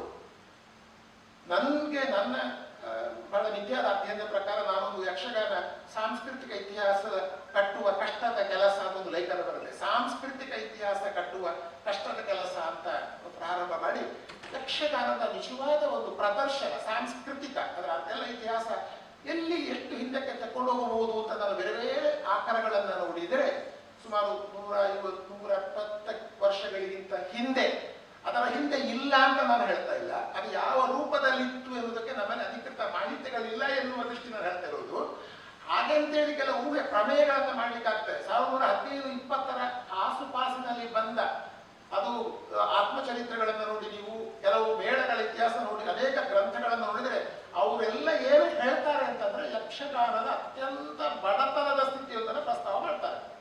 ಬಡತನ ಅಂತಂದ್ರೆ ಅದರ ವಿವರಗಳನ್ನು ನೀವು ಶೇಣಿಯವರ ಪುಸ್ತಕ, ಕೆಳಗಿನ ಶಂಭುಗಳವರ ಕೃತಿಗಳನ್ನೆಲ್ಲ ನೋಡಿದರೆ ಯಕ್ಷಗಾನ ಯಾಕೆ ಬೇಕು ಅಂತ ಅನ್ನಿಸುವ ಕಾಲಘಟ್ಟದಲ್ಲಿ ಅನೇಕರು ಪ್ರವೇಶ ಮಾಡಿ ಆ ಯಕ್ಷಗಾನವನ್ನ ಕಟ್ಟಿದ್ದು ಬೆಳಗಿದ್ದು ಅಂತಂದ್ರೆ ಯೋಚನೆ ಮಾಡಿ 1950 ವರ್ಷದ ಹಿಂದಕ್ಕೆ ತಗೊಂಡೋಗಿ ಒಂದು ವೇಳೆ ಒಂದು ಅಥವಾ ಹಿಂದೆ ಇದ್ದ ಒಂದು ಬಹಳ ವೈಭವದ ಕಾಲಘಟ್ಟವನ್ನು ಮುಗಿಯಿತು ಅಂತ ವಾದ ಮಾಡಿದ್ರು ನನಗೆ ನಾನು ಹೇಳುವ ಪ್ರಕಾರ ಅಥವಾ ನನ್ನ ಅಧ್ಯಯನದ ಪ್ರಕಾರ ಈಗ ನಮಗೆ ಸರಿಯಾದ ಒಂದು ಸಾಂಸ್ಕೃತಿಕ ಇತಿಹಾಸ ಸಿಗುವುದು ಹೆಚ್ಚಂದ್ರೆ 150-200 ವರ್ಷಗಳದ್ದು.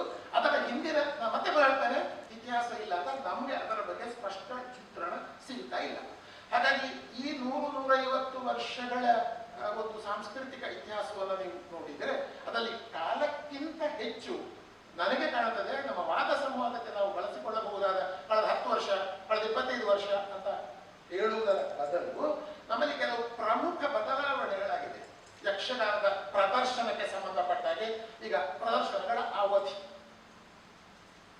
ಇಡೀ ರಾತ್ರಿ ಅಂತ ಒಂದು ಮಾತಿದೆ. ಇಡೀ ರಾತ್ರಿ ಪ್ರದರ್ಶನ.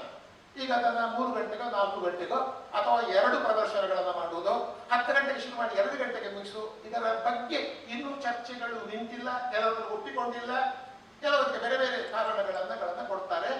ಇದರ ಬಗ್ಗೆ ಈ ನಮ್ಮ ಈ ವಿದ್ವತ್ ಸಭೆ ಒಂದು ಸ್ಪಷ್ಟವಾದ ಅದರ ಏನದರ ನಷ್ಟ ಏನು ಅಥವಾ ಅದರ ಲಾಭ ಏನು ನನ್ನನ್ನು ಕೇಳಿದ್ರೆ, ನಾನು ಬಹಳ ಸೂಕ್ಷ್ಮ ನೋಡಿದ್ರೆ ಇಡೀ ರಾತ್ರಿ ಆಗುತ್ತಿದ್ದ ಒಂದು ಯಕ್ಷಗಾನ ಅಂತ ಏನಿದೆ ಅದರ ನಿಜವಾದ ಕತೆ ಮತ್ತು ತುಂಬಾ ಸತ್ವಯುತವಾದ ಕೋರಿ ಇರುವ ಪ್ರದರ್ಶನ ಸುಮಾರು 3-4 ಗಂಟೆಗಳದ್ದೇ. ಅದನ್ನು 4 ಗಂಟೆಗಳಲ್ಲೇ ಸತ್ವಯುತವಾಗಿ ಮಾಡಬಹುದಾದ ಒಂದು ಪ್ರದರ್ಶನವನ್ನ ಎಳುತ್ತು ಹಾಸ್ಯ ಅದು ಎಲ್ಲ ಮಾಡಿಕೊಂಡು ಸುಮಾರು ಬೆಳಿಗ್ಗಿನವರೆಗೆ ಕೊಲ್ಪಾವಡ ವೈಪುರ ಅಂತ ಹೇಳುದು, ಆ ಕೊಲ್ಪಾವಡ ಅಂತ ಈ ರೀತಿ. ಹಾಗೆ 3 ಗಂಟೆ 4 ಗಂಟೆ ಈಗಿನ ಪ್ರದರ್ಶನಗಳನ್ನ ಸತ್ವಯುತವಾಗಿ ಮಾಡುವುದಕ್ಕೆ ಇದು ಸಂವಾದಕ್ಕಷ್ಟೇ, ನಿರ್ಣಯಗಳೆಲ್ಲ ನಾನು ಹೇಳ್ತಾ ಇರೋದು ಅದು ಅವಧಿಯ ಒಂದು ಚರ್ಚೆಯನ್ನ ಎತ್ತಿಕೊಳ್ಳಬಹುದು ಅಂತ ಕಾಣ್ತದೆ. ಇನ್ನೊಂದು ನಮ್ಮಲ್ಲಿ ಈ ಮೇಳಗಳ ಸಂಖ್ಯೆ ಉಂಟಲ್ಲ, ಸುಮಾರು 40ಕ್ಕಿಂತ ಹೆಚ್ಚು ಸಂಖ್ಯೆಗಳು ಉಂಟು. ಇದು ನನಗೆ ಒಂದು ಕಾಲಕ್ಕೆ ಒಂದೊಂದು ಮೇಳದ ಬಗ್ಗೆ ಹೇಳುವಾಗ ಕನಿಷ್ಠ ಒಂದು 4-5 ಮಂದಿ ಕಲಾವಿದರನ್ನ ಉಲ್ಲೇಖಿಸಲಾಗ್ತಾ ಇತ್ತು. ಇದು ಇಂಥ ಕಲಾವಿದರಿರುವ ಮೇಳ ಅಂತ ಹಿರಿಯರ ಗೋವಿಂದ ಭಟ್ರಿಗೆಲ್ಲ ಗೊತ್ತಿದೆ. ಒಂದು ಮೇಳವನ್ನ ಒಂದು ಪ್ರಸಿದ್ಧ 4-5 ಕಲಾವಿದರಿಂದ ಗುರುತಿಸುವಂಥದ್ದು. ಈ ಮೇಳಗಳ ಸಂಖ್ಯೆ ಹೆಚ್ಚಾದದ್ದರಿಂದ ಇದು ನಾನು ಅದರ ದಯವಿಟ್ಟು ತಪ್ಪು ತಿಳ್ಕೊಳ್ಳಬಾರದು. ಅಷ್ಟು ಮೇಳಗಳನ್ನ ತುಂಬಾ ಶಕ್ತಿಯುತವಾಗಿ ನಡೆಸುವ ಕಲಾವಿದರು ನಮ್ಮಲ್ಲಿ ರೂಪುಗೊಳ್ತಾ ಇದ್ದಾರೆ ಅಂದ್ರೆ ನಮ್ದೇನು ಆಕ್ಷೇಪ ಇಲ್ಲ, ಇನ್ನೂ ಹೆಚ್ಚು ಮಾಡಿ ಮೇಳ ಇದ್ದಾರೋ. ಈ ಒಂದು ಮೇಳವನ್ನ ಇಂಥ ಕಲಾವಿದರ ಹೆಸರು ನೋಡ್ಕೊಂಡು ಹೋಗ್ಲಿಕ್ಕೆ ಆಗ್ತದೋ ಒಂದು ಕಾಲಕ್ಕೆ ಆಗ್ತಿತ್ತು, ಜನಗಳು ಅದನ್ನೇ ಮಾಡ್ತಾ ಇತ್ತು. ಹಾಗೇನೆ ನಮ್ಮಲ್ಲಿ ಈ ಟೆಂಟಾಟಗಳು ಬಂತು. ಟೆಂಟಾಟಗಳು ಬಂದಾಗ ಒಂದು ದೊಡ್ಡ ಸಮಸ್ಯೆ ಬಂತು. ಈಗಾಗಲೇ ವಿಮರ್ಶಕರು ಹೇಳುವ ಹಾಗೆ ಟೆಂಟ್ ಆಟದಿಂದ ಯಕ್ಷಗಾನ ಕಾಲಿರುವ ಲಾಭಕ್ಕಿಂತ ತೊಂದರೆಗಳೇ ಹೆಚ್ಚು ಅಂತ ಅಧ್ಯಯನ ಮಾಡೋದು ಕ್ರಮ ಉಂಟು. ಯಾಕಂದ್ರೆ ಟೆಂಟ್ ಆಟ ಬಂದ ಕೂಡಲೇ ಹರಿಕ್ಯಾಟ್ ಒಂದಾಯ್ತಲ್ಲ, ಅದರ ಬೇರೆ ಟೆಂಟ್ ಆಟದಲ್ಲಿ ಟಿಕೆಟ್ಗಳು ಬಂತು, ಮುಂಗಡ ಟಿಕೆಟ್ಗಳು ಬಂತು 250-500. ಈ 300-500 ತಗೊಂಡಾಗ ಇದನ್ನು ವಿಶ್ಲೇಷಣೆ ಮಾಡಿದ್ದಾರೆ ಈಗಾಗಲೇ, ಮತ್ತೆ ಚರ್ಚಿಸಬಹುದಾದ ವಿಷಯ. ಅದೇನಾಯ್ತು, 250-300 ದುಡ್ಡಿದ್ದವರು ಅವ್ರಿಗೆ ಯಕ್ಷಗಾನದ ಆಸಕ್ತಿ ಇದ್ದು ತಗೊಂಡದ್ದಲ್ಲ, ದುಡ್ಡಿದ್ದು ತಗೊಂಡು ಅವ್ರು ಹೋಗಿಲ್ಲ. ಹೋದ್ರೂ ಕೂಡ ಅವರಿಗೆ ಅದರಲ್ಲಿ ಏನಿಲ್ಲ, ಗೌರವ ಎಲ್ಲ ಗೌರವ ಪ್ರವೇಶ, ಎಲ್ಲ ಗೌರವದ ಪ್ರವೇಶ ಅಂತಾಗಿ ಗೌರವ ಹೋಗಿ ಯಕ್ಷಗಾನಕ್ಕೆ ಅದು ಗೌರವ ತಂತೋ ಆ ಥರದ ಪ್ರವೇಶಗಳು ಬಹಳ ಸೂಕ್ಷ್ಮವಾದ ಒಂದು ಪ್ರಶ್ನೆ ಅದು. ಕೆಲವರು ಏನು ಮಾಡಿದ್ರು, 500 ಟಿಕೆಟ್ ಅಂತ ಪಾಪದವನಿಗೆ ಕೊಟ್ಟರು, ಈ ಪೋಲ ಮಾರಾಯ ಅಂತ. ಅವನಿಗೆ 500 ರೂಪಾಯಿ ಟಿಕೆಟ್ ಇಟ್ಕೊಂಡಿದ್ದು ಸಂಕೋಚ ಆಯ್ತು, ನಿಕ್ಕೇಳ್ಗೊಂಡು ಅವ 5 ರೂಪಾಯಿ ಟಿಕೆಟ್ಗೆ ಹೋಗುವ ನೋಡಿ, 5 ರೂಪಾಯಿ ಆಟಕ್ಕೆ ಹೋಗವ 10 ರೂಪಾಯಿ ಕೊಟ್ಟು ಆಟ ದೊಡ್ಡ ಒಂದು ಬಳಗ ಇತ್ತು. ಈಗಾಗಲೇ ಗುರುತಿಸಿರುವ ಹಾಗೆ ಈಗ 5-10 ರೂಪಾಯಿ ಕೊಟ್ಟು ಬೆಂಚಲ ನೆಲದಲ್ಲೇ ಕೂತುಕೊಳ್ಳುವ ದೊಡ್ಡ ವರ್ಗ ಟೆಂಟ್ ಆಟ ಬಂದಾಗ ಹಿಂದಕ್ಕೆ ಹೋಯಿತು ಅಂತ ಒಂದು ವಾದ ಉಂಟು. ಆಮೇಲೆ ಅದು ಈ ಟೆಂಟ್ ಆಟ ಗೊತ್ತಲ್ಲ, ಮತ್ತೆ ಅದು ನಿದ್ದೆ ಹೋದಾಗ ಒಂದು ದೊಡ್ಡ ಈ ಏನು ಮಧ್ಯಮ ಅಥವಾ ಕೆಳ ಮಧ್ಯಮ ವರ್ಗದ ಕೆಳವರ್ಗದ ಒಂದು ದೊಡ್ಡ ಪ್ರೇಕ್ಷಕರ ಸಂಬಂಧವನ್ನೇ ಯಕ್ಷಗಾನ ಕಳ್ಕೊಂಡಿತು ಎನ್ನುವ ಒಂದು ದೊಡ್ಡ ಚರ್ಚೆ ಇದೆ. ಒಂದು ಕಾಲಕ್ಕೆ ಯಾವ ಟೆಂಟ್ ಮೇಳಗಳು ಯಕ್ಷಗಾನಕ್ಕೆ ವೈಭವನ ತಂದುಕೊಟ್ಟಿತ್ತು ಅಂತ ನಾವು ವಿವರಿಸ್ತೇವೆಯೋ ಅದರ ಇನ್ನೊಂದು ಮುಖವನ್ನ ನೀವು ನೋಡಿದರೆ ಅದು ಏನಾಯ್ತು, ಇದು ತುಂಬಾ ಗಂಭೀರವಾಗಿ ಯೋಚಿಸಬೇಕಾದ ಒಂದು ಸಂಗತಿ ಅಂತ ನನಗೆ ಕಾಣುತ್ತದೆ. ಇನ್ನು ಬಂಡವಾಳದ ಪ್ರಶ್ನೆ ಇದೆ. ಇನ್ನೊಂದು ಬಹಳ ನನಗೆ ಕಾಣುವುದು, ನನ್ನ ದೃಷ್ಟಿಯಲ್ಲಿ ಯಕ್ಷಗಾನಕ್ಕೆ ಸಂಬಂಧಿಸಿದ ಒಂದು ಪ್ರಯೋಗ ಅಂತ ಅದನ್ನು ಗಂಭೀರವಾಗಿ ಪರಿಗಣಿಸುವುದು, ನನ್ನ ದೃಷ್ಟಿಯಲ್ಲಿ ಅದು ಯಕ್ಷಗಾನದ ಪರಂಪರೆಯನ್ನ, ಯಕ್ಷಗಾನದ ಏನು ನೀವು ಆಕೃತಿ ಚೌಕಟ್ಟು ಪರಂಪರೆ ಅಂತ ಏನು ಹೇಳ್ತೀರೋ ಆ ಪರಂಪರೆಯ ಪರಿಷ್ಕಾರಕ್ಕೆ ಮತ್ತು ಅದನ್ನು ಇನ್ನಷ್ಟು ಸಬಲಗೊಳಿಸುವುದಕ್ಕೆ ಆಗುವ ಪ್ರಯೋಗ ಆಗಬೇಕು. ಅದನ್ನು ದುರ್ಬಲಗೊಳಿಸುವುದಕ್ಕಂತಾದ್ರೆ ಯಕ್ಷಗಾನ ನೋಡುವುದಕ್ಕಿಂತ ಈ ವೈಭವಗಳೇ ಚಂದ ಅಂತ ಆದರೆ, ವೈಭವಗಳಿಗೆ, ನಾಟ್ಯ ವೈಭವಗಳಿಗೆ, ನೃತ್ಯ ವೈಭವಗಳಿಗೆ, ಗಾನ ವೈಭವಗಳಿಗೆ ಜನ ಸೇರುವಷ್ಟು ಯಕ್ಷಗಾನಕ್ಕೆ ಅಂದರೆ ಈ ಪ್ರೇಕ್ಷಕರನ್ನು ಅದು ಸೆಳೆದು ಇಲ್ಲಿ ನಿಲ್ಲಿಸಿದ್ರೆ ಇದು ಸ್ವಲ್ಪ ಗಂಭೀರವಾಗಿ ಯೋಚಿಸಬೇಕಾದ ಸಂಗತಿ ಅಂತ ನನಗೆ ಕಾಣ್ತದೆ. ಈ ಪ್ರಯೋಗಗಳು ಎಕ್ಸ್ಪರಿಮೆಂಟ್ ಅಂತ ನಾವು ಏನು ಹೇಳ್ತೇವೋ ಇದು ರಂಗಭೂಮಿಯಲ್ಲಿ ಸದಾ ನಡೆಯುವಂತಲೇ ಅಂತದ್ದೇ. ನನಗೆ ಅದು ಪರಂಪರೆಗೆ ಯಕ್ಷಗಾನದು ಇಷ್ಟು ಹೇಳಿದಾಗ ಸನ್ಮಾನ ಆಯ್ತು ಹೇಳಿದಾಗ 400-500 ವರ್ಷಗಳ ಒಂದು ಕ್ರಮದಲ್ಲಿ ರೂಪುಗೊಂಡ ಯಕ್ಷಗಾನದ ಪರಂಪರೆಯನ್ನ, ಅದರ ಅರ್ಥವನ್ನು, ಅದರ ವಿನ್ಯಾಸವನ್ನು, ಅದರ ನೆಲೆಯನ್ನು ವಿಸ್ತರಿಸಿ ನೋಡಬಹುದಾದ ಒಂದು ಕ್ರಮಕ್ಕೆ ಈ ಪ್ರಯೋಗಗಳು ಪೂರಕ ಆಗುತ್ತದೆಯೋ ಎನ್ನುವುದು ಬಹಳ ಮುಖ್ಯವಾದ ಒಂದು ಪ್ರಶ್ನೆ ಅಂತ ಅಂದ್ಕೊಂಡಿದ್ದೇನೆ. ನಾನೊಂದು ಇನ್ನೊಂದು ಇದು ಆಯ್ತು, ಇದೊಂದು ಡೆಮೋಕ್ರೆಟಿಕ್ ಆದ ತುಂಬಾ ಪ್ರಜಾಸತ್ತಾತ್ಮಕವಾದ ಒಂದು ರಂಗಭೂಮಿ ಅಂತ ಹೇಳಿ ಅದುವೇ ಅದರ ಶಕ್ತಿ ಎನ್ನುವ ಮಾತನ್ನು ಹೇಳಿದೆ. ಮತ್ತು ಅದರಲ್ಲಿರುವಂಥದ್ದು ರಂಗದ ಒಳಗೆ ಮತ್ತು ಹೊರಗೆ ಎಲ್ಲರ ಒಂದು ಸಹಭಾಗಿತ್ವ, ಪಾರ್ಟಿಸಿಪೇಷನ್. ಬಹುಶಃ ಯಕ್ಷಗಾನದ ಒಳಗಿನ ಒಂದು ಪಾರ್ಟಿಸಿಪೇಷನ್ ಉಂಟಲ್ಲ, ಸಹಭಾಗಿತ್ವ, ಅದು ಬಹಳ ವ್ಯಾಪಕವಾದದ್ದು. ರಂಗದ ಒಳಗೆ ತೆಕ್ಕೊಂಡರೆ ಕೂಡ ಕಲಾವಿದರ ಸಹಭಾಗಿತ್ವ, ಹಿಮ್ಮೇಳ ಮುಮ್ಮೇಳದ ಪಾರ್ಟಿಸಿಪೇಷನ್, ಅದು ಅದನ್ನ ಕೆಲವೊಮ್ಮೆ ತನ್ನ ನಿಯಂತ್ರಣಕ್ಕೆ ತೆಕ್ಕೊಂಡ ಅಂತಾದರೂ ಕೂಡ ಯಕ್ಷಗಾನದ ದೊಡ್ಡ ಶಕ್ತಿ ಇದೆ. ಅದು ತಕ್ಷಣಕ್ಕೆ ತನ್ನ ಪ್ರಜಾಸತ್ತಾತ್ಮಕವಾದ ಶಕ್ತಿಯನ್ನು ಅದು ಮರಳಿ ಪಡ್ಕೊಳ್ಳುವುದರಿಂದ ಈಗ ನನ್ನ ಪ್ರಶ್ನೆ, ಈ ಪ್ರಜಾಸತ್ತಾತ್ಮಕವಾದ ಈ ರಂಗಭೂಮಿಯ ಕೆಲವು ಘಟಕಗಳಿದೆಯಲ್ಲ, ಬೇರೆ ಬೇರೆ ಘಟಕಗಳುಂಟಲ್ಲ, ಪ್ರಜಾಸತ್ತಾತ್ಮಕ ಡೆಮಾಕ್ರೆಟಿಕ್ ಏನು ಯೂನಿಟ್ಸ್ ಏನಿದೆ ಅದು ಇವತ್ತು ಸ್ವಲ್ಪ ಒಡಿತಾ ಇದೆಯೋ, ಒಡೆದು ಹೋಗಿದೆಯೋ ಎನ್ನುವ ಒಂದು ಪ್ರಶ್ನೆಯನ್ನು ಕೂಡ, ಅಥವಾ ಆ ಘಟಕಗಳ ನಡುವೆ ಏನು ಆ ಪ್ರಜಾಸತ್ತಾತ್ಮಕವಾಗಿ ಕೆಲಸ ಮಾಡುವ ರೀತಿಯ ಆ ಘಟಕಗಳು ಒಡೆದು ಹೋಗ್ತಾ ಇದೆಯೋ, ಅಂತರ ಹೆಚ್ಚಾಗ್ತಾ ಇದೆಯೋ, ಈ ತರದ ಒಂದು ಸಾಮೂಹಿಕ ಕಲೆಯ ಸಹಭಾಗಿತ್ವದ ಕಲೆಯ ಜವಾಬ್ದಾರಿಯನ್ನ, ಒಂದು ರಂಗಭೂಮಿಯ ಜವಾಬ್ದಾರಿಯನ್ನ, ಅದು ಸಹಭಾಗಿತ್ವದ ನೆಲೆಯ ಕಲೆ ಅಂತಾದ್ರೆ ರಂಗಭೂಮಿ ಅಂತಾದ್ರೆ ಅದರ ಜವಾಬ್ದಾರಿಯನ್ನು ಕೂಡ ಅಷ್ಟೇ ಸಹಭಾಗಿತ್ವದ ನೆಲೆಯಲ್ಲಿ ಅದನ್ನ ವಹಿಸಿಕೊಳ್ಳುವ ಅಗತ್ಯ ಇದೆ ಅಂತ ನನಗೆ ಕಾಣುತ್ತದೆ. ಇನ್ನೊಂದು 2 ಸಂಗತಿಗಳನ್ನ ಪ್ರಸ್ತುತ ಮಾತುಗಳನ್ನು ಮುಗಿಸ್ತಾ ಇದ್ದು ವಿಷಯ ಹೇಳಿದ್ರು ನಾನು. ಜಬ್ಬಾರ್ ಸಾಮು ಅವರ ರಾಣಿ ಅಬ್ಬಕ್ಕನ ಒಂದು ಪ್ರಸಂಗದ ಒಂದು ಅರ್ಥವನ್ನು ಕೇಳಿದೆ ನಾನು. ಡಿಸೋಜರು ಹೇಳಿದ ಹಾಗೆ ಅದು ರಾಣಿ ಅಬ್ಬಕ್ಕನ ಅಲ್ಲ ವಶಪಡಿಸುವಂತ ಒಂದು ಕಥೆ, ಒಂದು ಇತಿಹಾಸಕ್ಕೆ ಸಂಬಂಧಪಟ್ಟ ವಸ್ತುವಿನ ಅವರ ಬೇರೆ ಪುರಾಣದ ಅನೇಕ ಪಾತ್ರಗಳನ್ನು ನಾನು ಕೇಳಿದ್ದೇನೆ. ವಾಲಿ ಪಾತ್ರ ಅನೇಕ ಜಬ್ಬಾರ್ ಸಾಮು ಅವರ ಮಾತುಗಳನ್ನ ನೀವು ಕೇಳಿದವರಿಗೆ ಗೊತ್ತಿದೆ. ಒಂಥರದ ಆಡಂಬರ ಇರುವ, ಅದು ಮತ್ತೆ ಪುನಃ ಚರ್ಚೆಯ ವಿಷಯ, ಬಹಳ ಆಡಂಬರ. ನನಗೆ ಖಂಡಿತ ಇವರ ಮಾತುಗಳನ್ನು ಕೇಳುವಾಗ ರಾಮಾಯಣ ಮಹಾಭಾರತದ ಸೀನ್ ಏನಿದೆ, ಈ ಪ್ರಸಂಗ ರಾಣಿ ಅಬ್ಬಕ್ಕನ ಪ್ರಸಂಗ ಅವರನ್ನು ಬಹಳ ಕಟ್ಟಿ ಹಾಕಿದಾಗ ಕಂಡಿತು ನನಗೆ. ಏನು ಹೆಚ್ಚು ಉಪಾಖ್ಯಾನಗಳನ್ನು ಕೊಡ್ಲಿಕ್ಕಾಗದೆ ನಾವು ಗೋವಾದಿಂದ ಹೊರಟಿದ್ದೇವೆ, ಒಂದು ದಾರಿ ಇರ್ತದೆ, ಕೆಲವೊಮ್ಮೆ ದಾರಿ ತಪ್ಪುತ್ತದೆ, ಕೆಲವೊಮ್ಮೆ ದಾರಿ ಸರಿ ಸಿಗುತ್ತದೆ, ಹೀಗೆ ಬಹಳ ಲೌಕಿಕವಾದ ಇದು. ನಾನು ಹೇಳ್ತಿರೋದು ಜಬ್ಬಾರ್ ಸಾಮ್ ಅವರ ಕಲಾ ಶಕ್ತಿಯ ಬಗ್ಗೆ ಅಲ್ಲ, ಒಂದು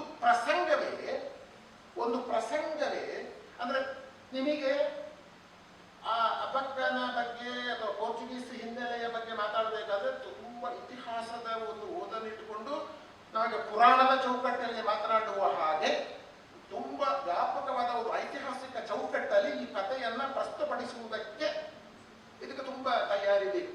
ಈಗಾಗಲೇ ನಮ್ಮ ಕಲಾವಿದರಿಗೆ ಪುರಾಣಗಳ ಓದು ಅಧ್ಯಯನ ಸಿಕ್ಕಿರುವ ಒಂದು ವ್ಯಾಪಕವಾದ ನೆಲೆ ಇನ್ನು ಈ ಬಗೆಯ ಪ್ರಸಂಗಗಳಿಗೆ ಬಂದಿಲ್ಲ ಅಂತ ನನಗೆ ಅನಿಸಿದವರ ಮಾತುಗಳಿಂದ ಕೇಳುವಾಗ. ಇನ್ನೊಂದು ಕೊಡ್ತೇನೆ, ನನ್ನ ಗೆಳೆಯಾದ ಅಥವಾ ನನ್ನ ವಿದ್ಯಾರ್ಥಿ ಮಿತ್ರ ಇವರು ರಾಧಾಕೃಷ್ಣ ಕಲ್ಚರ್ ಯೇಸು ಕ್ರಿಸ್ತನ ಒಂದು ಯಕ್ಷಗಾನ ಪ್ರಸಂಗ ತಾಳಮದ್ದಳೆಯನ್ನು ನಾನು ನೋಡಿದೆ. ಅವ್ರು ಏನು ಹೇಳಿದ್ರು ಅಂತಾರೆ, ಸರ್ ತುಂಬಾ ಕಷ್ಟ, ಅವ್ರದೇ ಮಾತು, ತುಂಬಾ ಕಷ್ಟ ಆಗ್ತದೆ ಸರ್ ಅರ್ಥ ಹೇಳಲಿಕ್ಕೆ. ಅರ್ಥ ಹೇಳಿದ್ದಾರೆ, ಚಂದ ಹೇಳಿದ್ದಾರೆ, ಅದು ಅವ್ರು ಹೇಳುದು ತುಂಬಾ ಕಷ್ಟ ಆಗ್ತದೆ ಸರ್. ನಮ್ಮ ಪುರಾಣಗಳ ಕಲ್ಪನೆಗೂ ಬೈಬಲ್ ಪುರಾಣಗಳ ಕಲ್ಪನೆಗೂ ಅಂದ್ರೆ ನಮ್ಮ ಪುರಾಣಗಳ ಕಲ್ಪನೆಯನ್ನು ತರಲಿಕ್ಕಾಗುವುದಿಲ್ಲ. ಅದು ಜನ್ಮ ಪುನರ್ಜನ್ಮದ ಪರಿಕಲ್ಪನೆಗೆ ಸಂಬಂಧಪಟ್ಟಾಗಿರ್ಬೋದು, ಪಾಪ ಪುಣ್ಯ ಇರ್ಬೋದು, ಸ್ವರ್ಗ ನರಕ ಇರ್ಬೋದು, ಇವೆಲ್ಲ ಬೈಬಲ್ನಲ್ಲಿ ನೆಲೆಯಿಂದಲೇ ಮಾತಾಡಬೇಕಾಗ್ತದೆ. ನಮ್ಮ ಹಿಂದೂ ಅಥವಾ ನಮ್ಮ ಇಲ್ಲಿಯ ಎಪಿಕ್ಗಳನ್ನು ಇಟ್ಟುಕೊಂಡು ಮಾತಾಡ್ಲಿಕ್ಕೆ ಆಗುವುದಿಲ್ಲ. ಹಾಗಾಗಿ ನಮ್ಮ ಪರಿಕಲ್ಪನೆಗಳೇ ಅಲ್ಲಿ ಬಹಳ ಭಿನ್ನವಾಗಿರ್ತದೆ. ತುಂಬಾ ಎಚ್ಚರ ಬೇಕಾಗ್ತದೆ ಸರ್ ಇದರ ಬಗ್ಗೆ ಅರ್ಥ ಹೇಳುವಾಗ. ಯೇಸು ಕ್ರಿಸ್ತನ ಕಥೆಯನ್ನು ಇಟ್ಟುಕೊಂಡು ಅರ್ಥ ಹೇಳುವಾಗ ತುಂಬಾ ಎಚ್ಚರ ಬೇಕಾಗ್ತದೆ, ಅಧ್ಯಯನ ಬೇಕಾಗ್ತದೆ ಸರ್. ಬಹಳ ನಮಗೆ ಪುರಾಣದ ಪಾತ್ರಗಳನ್ನ ಮಾಡಿದ ಹಾಗೆ ಆಗುವುದಿಲ್ಲ. ಅದೊಂದು ಮಾತು ಬಂತು. ಇದರ ಅರ್ಥ ನನ್ನ ಮಾತೇನು ಅಂತಂದ್ರೆ, ಈ ಪ್ರಸಂಗಗಳನ್ನು ತರಬಾರ್ದು ಅಂತಲ್ಲ, ಬಹುಶಃ ಇಂಥ ಪ್ರಸಂಗಗಳನ್ನ ತರಬೇಕಾದ್ರೆ ಬಹುಶಃ ಅದಕ್ಕೆ ಬೇಕಾದ ತಯಾರಿಗಳೇ ಬೇರೆ. ವೇಷಭೂಷಣಗಳ ಬಗ್ಗೆ ಇದು ಮಾತನ್ನು ನಾನು ಹೇಳಬಹುದು. ಅಮೃತರು ತುಳುತಿಟ್ಟಿಗೆ ಸಂಬಂಧಪಟ್ಟಾಗ ಅನೇಕ ವೇಷಭೂಷಣಗಳು ಕಟ್ಟಿದ್ರು, ಮೇಳದವರು ತರುವ ಮನಸ್ಸು ಅಷ್ಟಾಗಿ ಮಾಡಲಿಲ್ಲ. ಇಡೀ ತುಳುತಿಟ್ಟು ಅಂತ ನೀವು ಭಾವಿಸುವುದಾದ್ರೆ ಅದು ನಾಟಕ ಆಗಬಾರದು, ಅದರ ಮನೆಯಿಂದ ಅಂಗಳಕ್ಕೆ ಇಳ್ಕೊಂಡು ಬಂದಾಗೆ ಆಗಬಾರದು, ಅದು ಯಕ್ಷಗಾನ ಆಕೃತಿಯ ಒಳಗಡೆ ಆಗಬೇಕು ಅಂತ ಅಮೃತರು ಬಹಳ ದೊಡ್ಡ ಪ್ರಯತ್ನ ಮಾಡಿ ಕಮ್ಮಟಗಳನ್ನು ಮಾಡಿ ವೇಷಭೂಷಣಗಳನ್ನೆಲ್ಲ ಕಟ್ಟಿದ್ರು. ಏನಾಯ್ತು, ಮುಂಡಾಸ್ ಕಟ್ಟುವುದನ್ನು ನಾವು ಬಿಡ್ಲಿಲ್ಲ, ಕೂತು ಮಾತಾಡೋದನ್ನು ನಾವು ಬಿಡ್ಲಿಲ್ಲ.